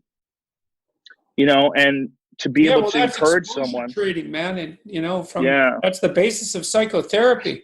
So, it's really something to get people to face their fears. I mean, you were doing it in a very idiosyncratic way, a very unique way. But imagine it was psychologically compelling very often. Got any particular stories from that time? You got a good story from Fear Factor? Well, there was one time where there was this a family. It was a father and a son competing against a mother and the daughter. And the father and the son were kind of jerks, which was part of the competition. There was a lot of trash talking, but they were really cocky and they thought that they were going to win, and it was, they had the parent and child teams had gotten down to 2, and it was the man and his son versus the woman and her daughter. And everybody thought these jerks were going to win, and we were kind of bummed out about it. But the woman and her child, they just rose to the occasion. And I mean, I remember talking to them and firing them up, but I didn't know if they could do it. What was the challenge? It was some crazy thing that they had to climb and do this thing. And I don't really remember all of it. Like, they had to gather flags. It was all for time. But the son, the kind of jerky son, the jerky dad, they kept screwing up, and they fucked up because, they'd kind of taken it for granted that they were going to win. And when the pressure hit them, they knew it was all on the line. A lot of times jerks are just insecure. And when they're under pressure, when they're really faced with real pressure, like this is the real moment. Who are you really? Fuck all that talk. Who are you really? They fall apart. And the mother and the daughter won. And you're talking about a hardened crew of people that had watched people eat animal dicks and jump out of helicopters for season after season, episode after episode. We did 100 and something shows, I don't even remember how many shows, like probably 140 episodes of that show. Everybody cried. The camera people, like, I'll cry now if I'm thinking about it. When the mother and the daughter won. It's so affecting. I mean, there's a justice component to it, right? There's a comeuppance. It was a comeuppance. It was an underdog. It was just seeing their spirit, when they were figuring out a way to win, watching them win. Like, to this day. I'll tell you, one of the things that makes me really happy about this interview so far is that, like, I have a tendency to tear up in interviews, as you may have noticed, but this time it was you, so I'm quite pleased about that. It's a very touching story, though, man. You do, eh? Yeah, but particularly like that, I don't Yeah. tear up for sad things. I tear up for happy things. Yeah, And that yeah, was a yeah. Well, happy that's thing. an interesting thing to think about too, because it's not exactly happy, right? It's because when these people come up to me and they tell me their stories, that often makes me tear up because it's like this blast of dead, bloody seriousness with a happy ending. So it's Yeah, it's a comedy because it's a happy ending, but it's yeah, rough and affecting, and it that makes me tear up. And I think my proclivity, I've always kind of had that ever since I was a kid, but it seems to have come me back too. with well, you too, eh? Huh? Yeah, always, always. But it's always been happy things. It's never been sad things. It's very hard to get me to cry with sad things. Sad things, I Triumph. sort of just, yeah, triumph, success. Yeah. Um, People pulling through, like post-fight interviews when I work for the UFC. When someone has like a particularly incredible performance, I have to fight off tearing up. I feel so happy for them. Isn't it strange that it's that same response to sorrow? It's the same response to sorrow and triumph. Yeah, That it tearing up. is. Like what the hell's up with that? I don't understand Yeah. that at all. I mean, I Well, guess what's it's also kind of a odd sign of is empathy. yes, it is definitely a sign of empathy. But it's what's also odd is that with sad things, I can objectively analyze them, and I cannot get sad. I can understand that this is just life, and it is what it is. And I Hmm. mean, I won't feel good, but I won't start weeping. I don't weep for like sad things the way I weep for happy things. That's interesting. So in some sense, you've trained yourself to detach yourself from that kind of sorrow, but not to detach yourself from triumph.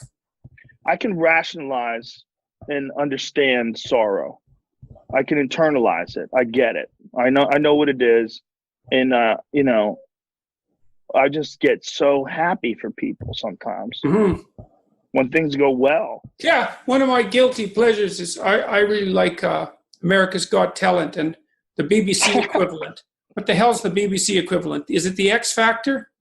Something like that. Yeah, Yeah. and it does the same thing to me. I'd see somebody slub themselves out there on the stage, looking pretty damn dreadful in about four different dimensions, and then like knock it out of the park. Yeah. It's really something to it's Yeah. really There's something to something see. amazing. Well, Yeah, because I think as a human being, you realize how hard it is to overcome competition or these difficult moments or these moments when you're tested. And there's fears and insecurities that these people have to battle, as well as the actual physical task in front of them. There's so much going on, and yeah, there's so much anticipation and nerves and anxiety involved in that to see someone triumph. I mean, I am a student of human will. I love stories of discipline and success. I don't yeah. like bad stories. I don't even like going to movies where they're sad. When people tell me about sad movies, I'm like, stop. I'm not going to that movie. I don't Uh-huh. like it. I don't want to Uh-huh. see it. I'm not interested. I know what sadness is. I've been sad. I get it. I'm not interested in getting that in a form of entertainment. I like success. I like seeing people triumph. I like I like That's seeing the human spirit manifest itself in spectacular ways. Yeah, that's why I like my lectures. That's why it's so fun to do them, because I'm out there trying to tell people that they have the opportunity to do that and to point out to them too that if they watch themselves, they notice they love that. Because, that's one of the Yeah. things. You go to a basketball game or a hockey game or something like that, and somebody makes a spectacular play and it's a little celebration of the human spirit, Yeah.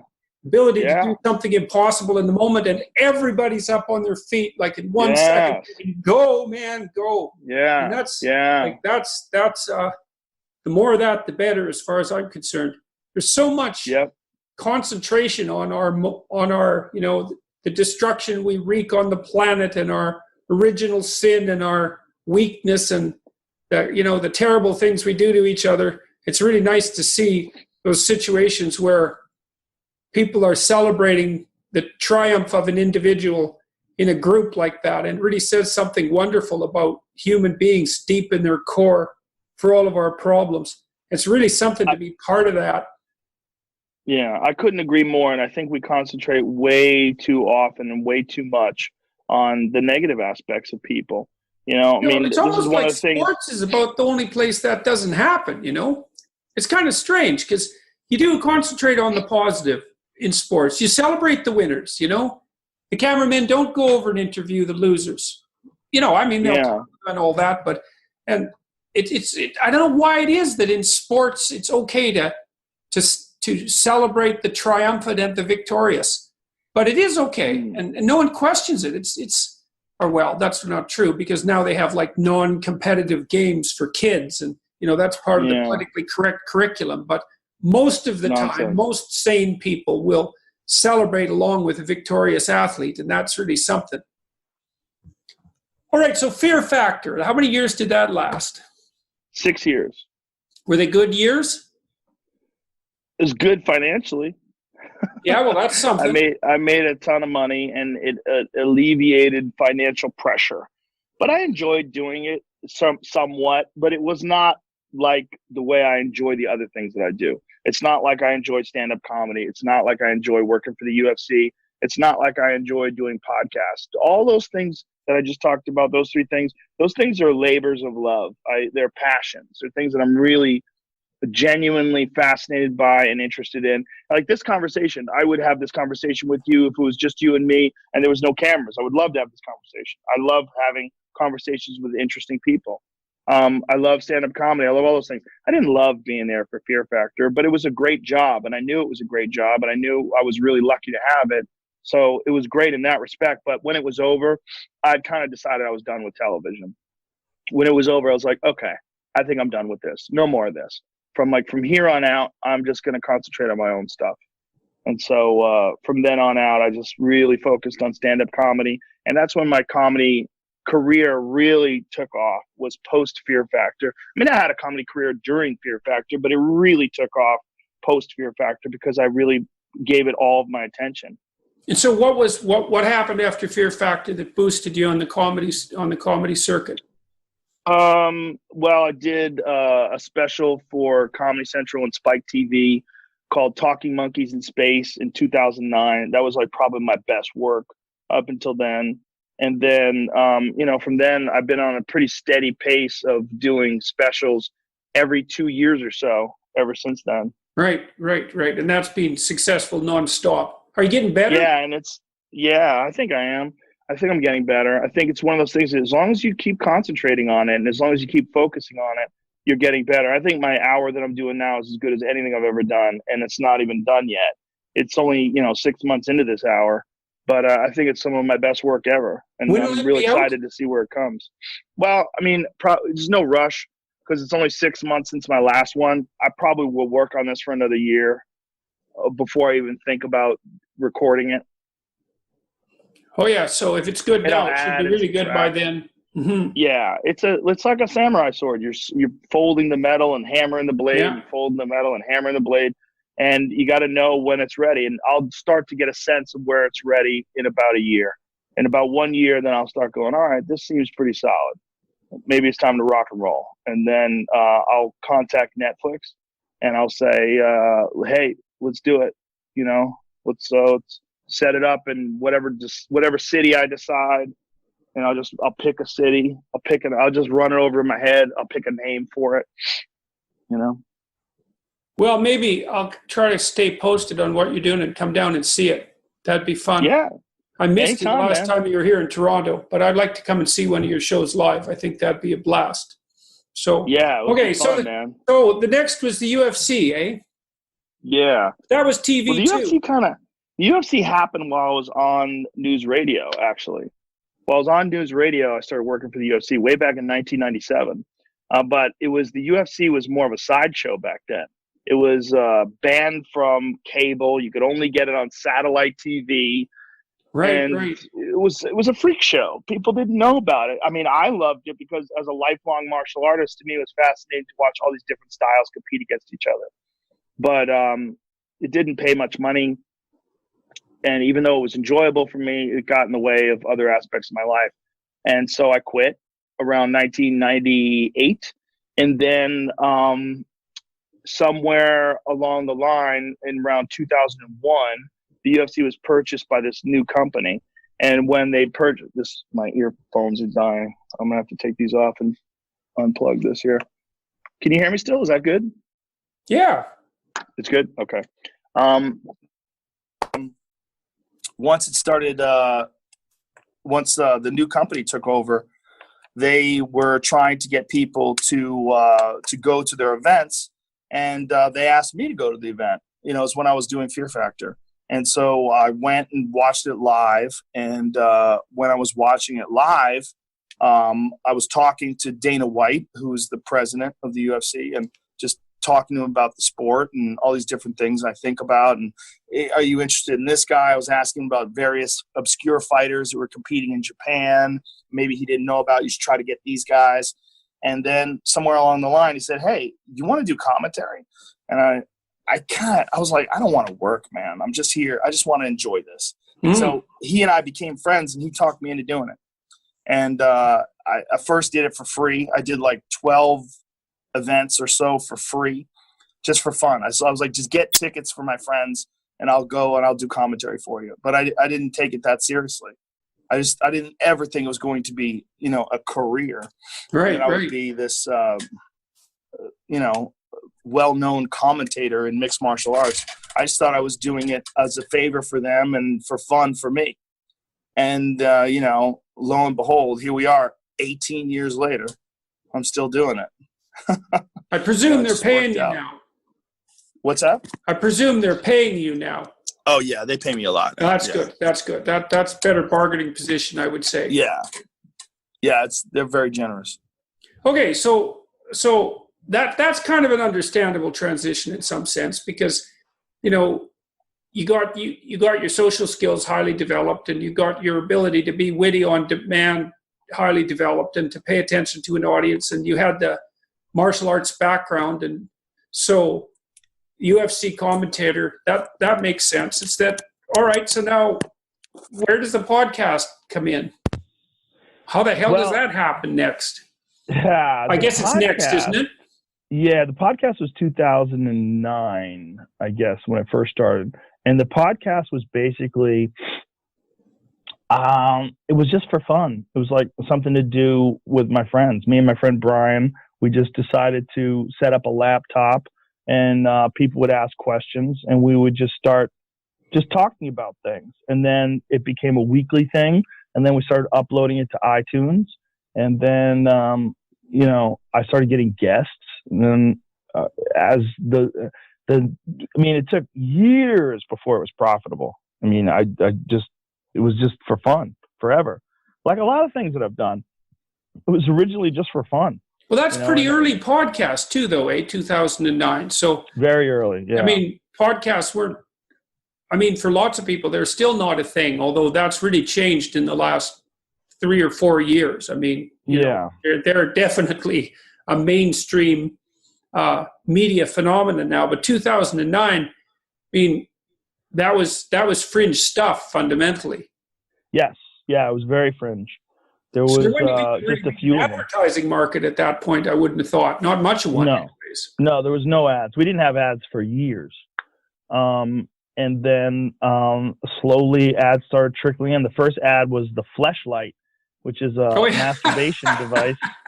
It was a funny story about Sam Harris.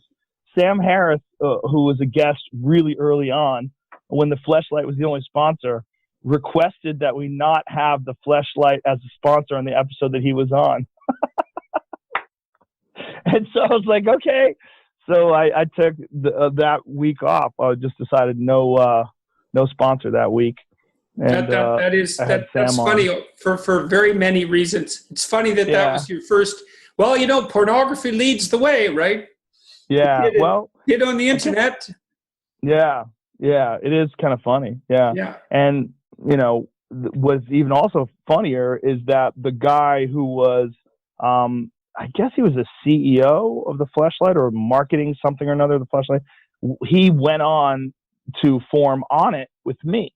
So On It, which is my fitness and supplement company, he and I are partners in this, and it came out of our the thing with the Fleshlight, our business agreement, because it was really profitable for the Fleshlight.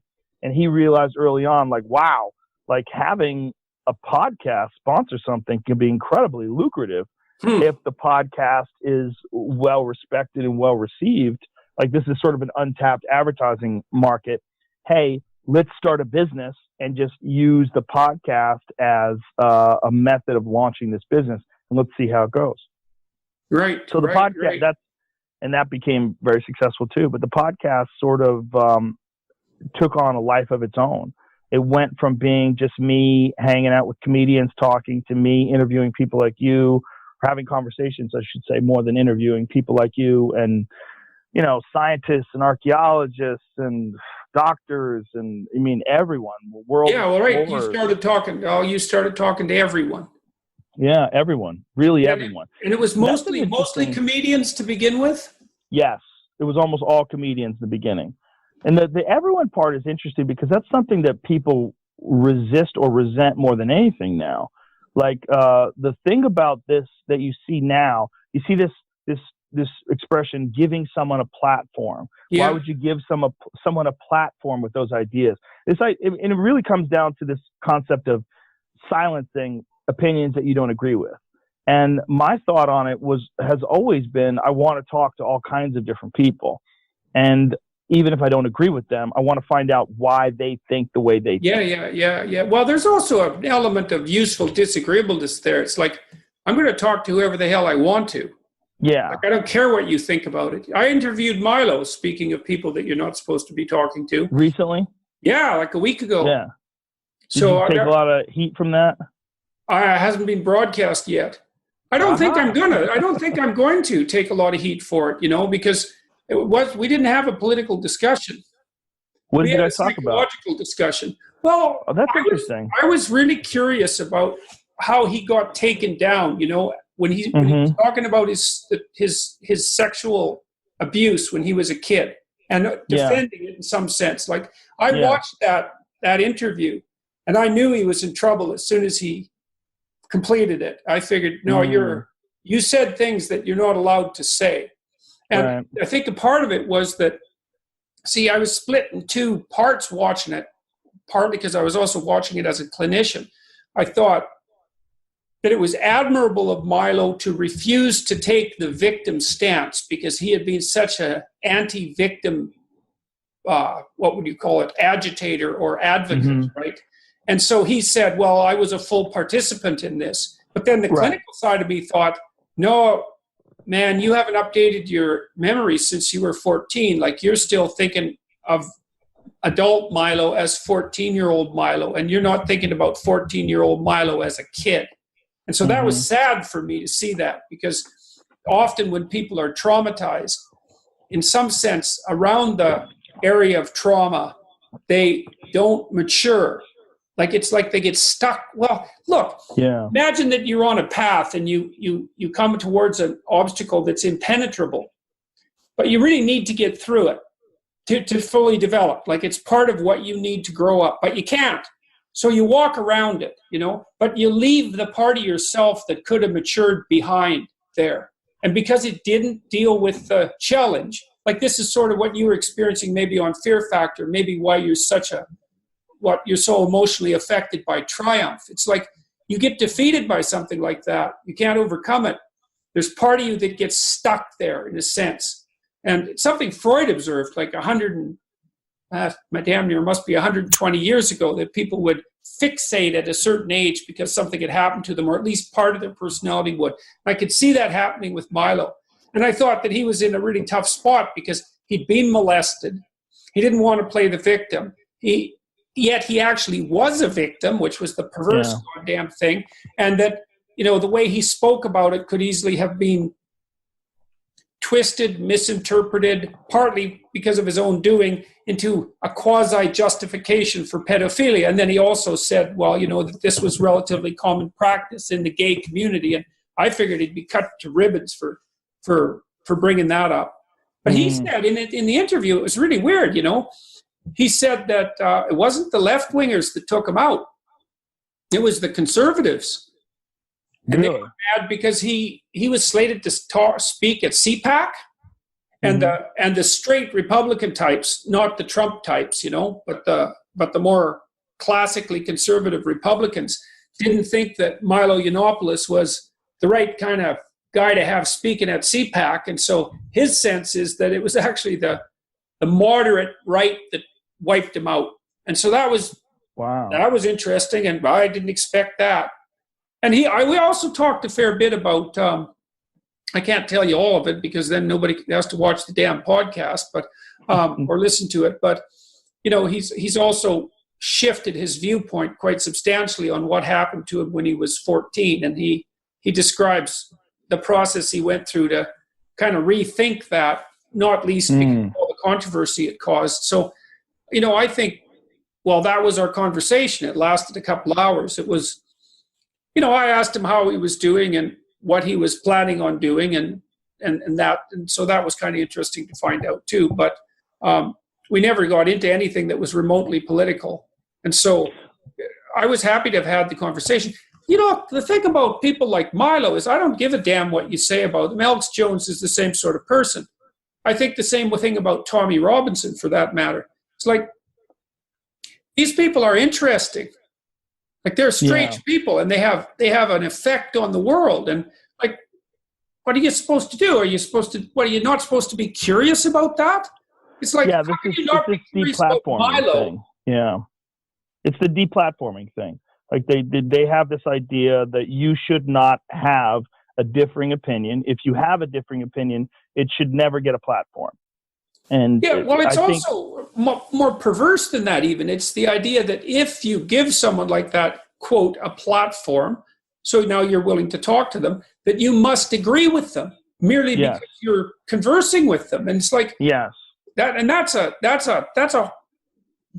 guilt by association assumption it's a terrible assumption. What does it mean? You're only going to talk to people who hold exactly the same ethical views that you hold on anything, on everything. Yeah, it's nonsense. It's like that Data and Society thing that came out, connecting everybody as alt-right gateways because they've talked to people that are on the right. I tweeted that lady when she wrote that. I said that Barbara Walters interviewed Castro. Does that make her a communist?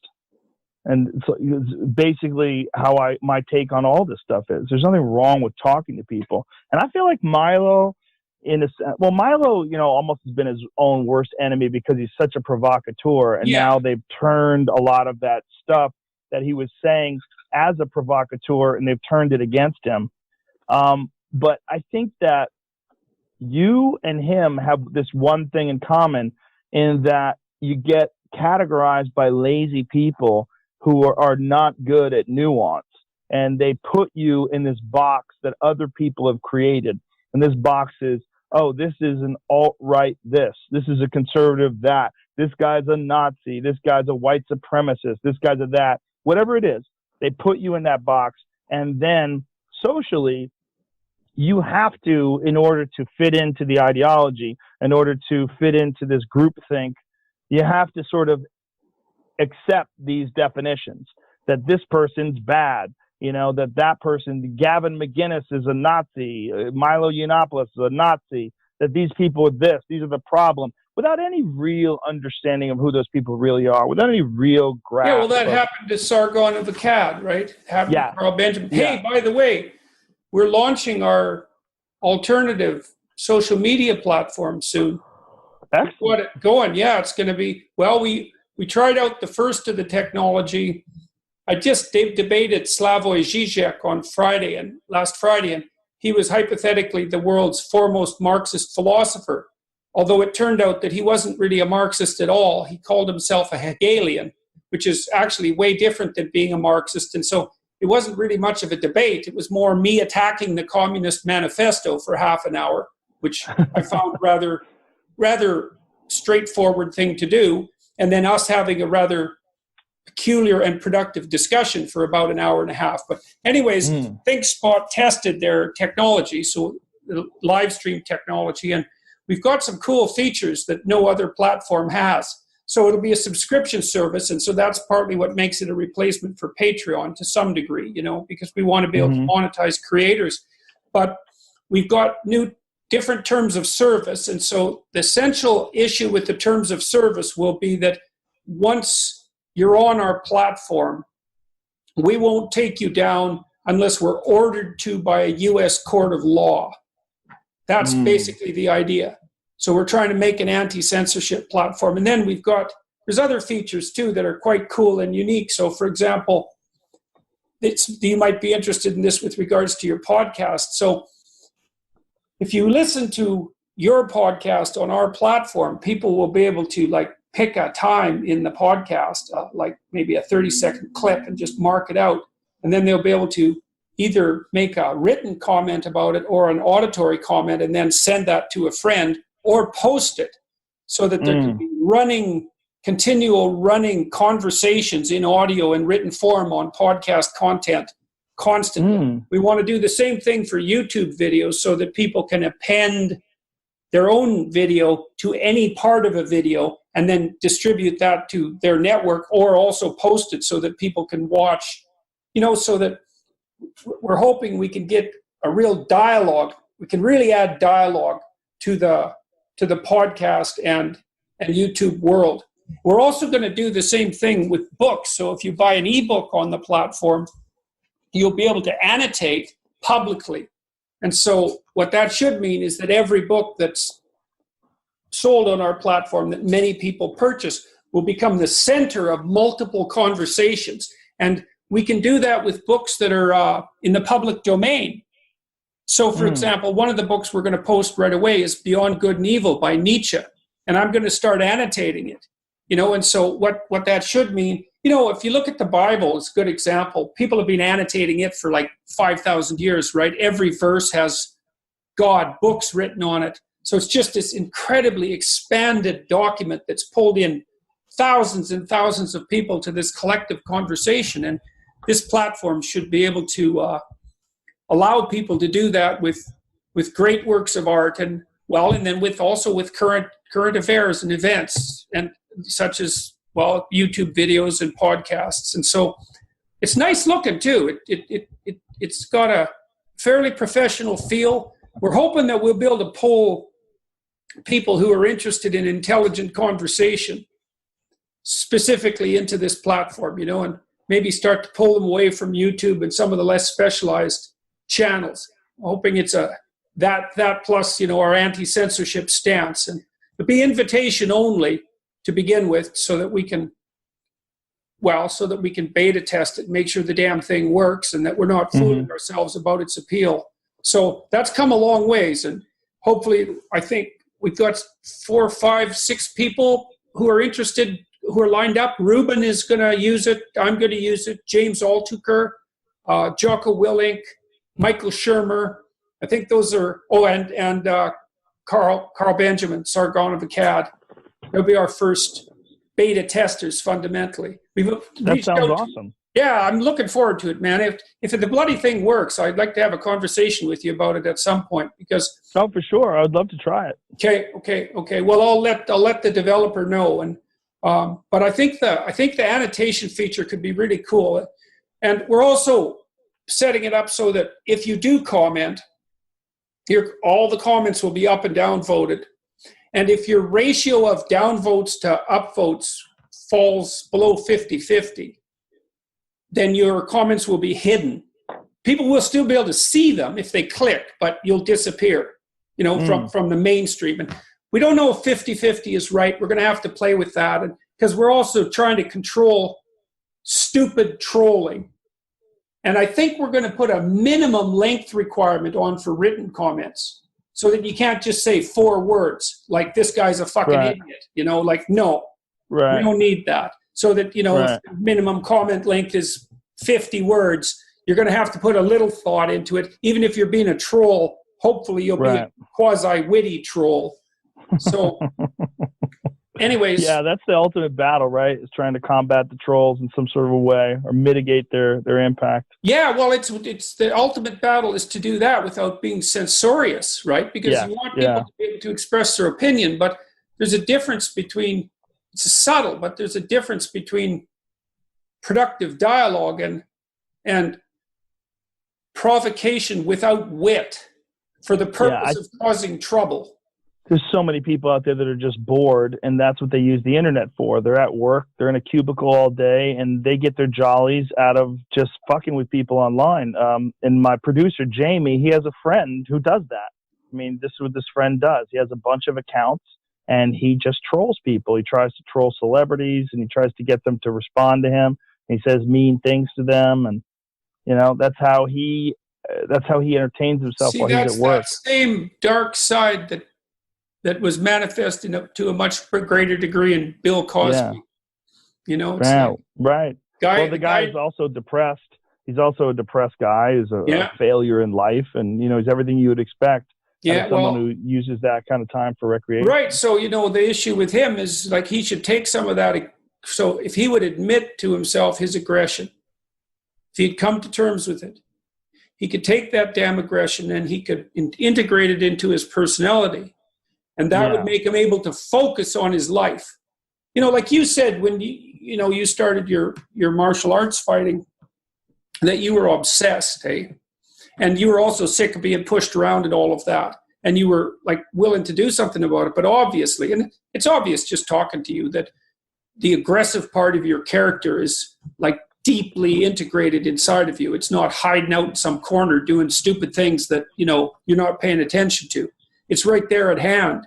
And you get a guy like the one you're talking about, he's split into meek and depressed and ineffectual on the one hand, and cruel and resentful and bitter on the other. And if those two things would marry, he'd get half his personality back and maybe some of his dynamism. And so it's a real waste of time. Well, I think a lot of people just feel just totally powerless. And they feel like this is the only way they can affect others is by reaching out and trolling or saying mean things. And I think that many people take these terrible paths in their lives, which are not productive, and they don't feel good about it. They don't respond well to whatever they're doing with their life. And they have this constant state of anxiety. It's like Thoreau's quote, most men live lives of quiet desperation. So yes, one of my except the trolls live lives of noisy desperation. Yeah, very. That's similar. That's what the internet has allowed. Yes, Jordan, I got to wrap this up. I got to get out of here. Unfortunately, this is a long and wonderful conversation, though, like we always have. Hey, well, we damn near got caught up. You got 30 seconds? Yes. Yeah. Okay. Sure. Well, let's end it off. I want to know what are you up to next, man? Like, what do you want to have happen? You've got this crazy reach. You've got this crazy platform. What's on your horizon? Anything what you're doing? No, I just enjoy what I'm doing. I'd like to continue doing what I'm doing. I'm very happy that people enjoy the show. I'm very, very happy that it's affecting people in a positive way, that they're getting inspiration out of it, and they're getting information and entertainment and education. And it means the world to me. I love it. I love doing the podcast. I love doing stand-up. I love everything that I'm doing. I mean, I'm very, very happy with my career and family life. I couldn't be happier. So I just like to keep doing what I'm doing. I don't have any crazy aspirations other than continuing to get better at everything that I try to work at. Yeah, well, that's a crazy aspiration, man, because you got a lot of things going for you that are very, very unlikely, and to hope, I don't mean to hope that they'll get better, but to continue to work to get those better, that seems like sufficient aspiration from my perspective. So look, I think if you work at anything, you're trying to improve. And there's always room. There's always room for improvement in everything, in your personality, in your work, in everything. And that's what I strive for. I strive for improvement. Yeah, well, that edge of improvement's a good place to be. Look, I wanted also to thank you. Just so you know it, especially that first interview you did with me. That was really helpful to me. And I mean, I've enjoyed all the talks that we've had, and they've been really productive, and they've had a very big impact on my life, but lots of people have watched them. And so it seems to me that we've had a pretty productive series of interactions, but I do owe you some thanks. And also thanks for coming on this podcast, man. It was really good. My pleasure. And I will definitely talk to you about ThinkSpot once we get it going and see that it works, because I didn't have any hope for its success when it first You know, it was a little ugly baby thing because, you know, it's too impossible, but it's looking pretty damn good and it's got some cool features. So it'd be nice to have a censorship-free platform if we could figure out how to do that. That sounds very exciting. I'm very interested. I can't wait to try it. All right, man. Thank you, Jordan. Hey, thanks a lot. My pleasure. Good luck. Hey, good luck with your improvement, and I'm looking forward to the comedy special. Thank you, my brother. Take care. Ciao, Joe.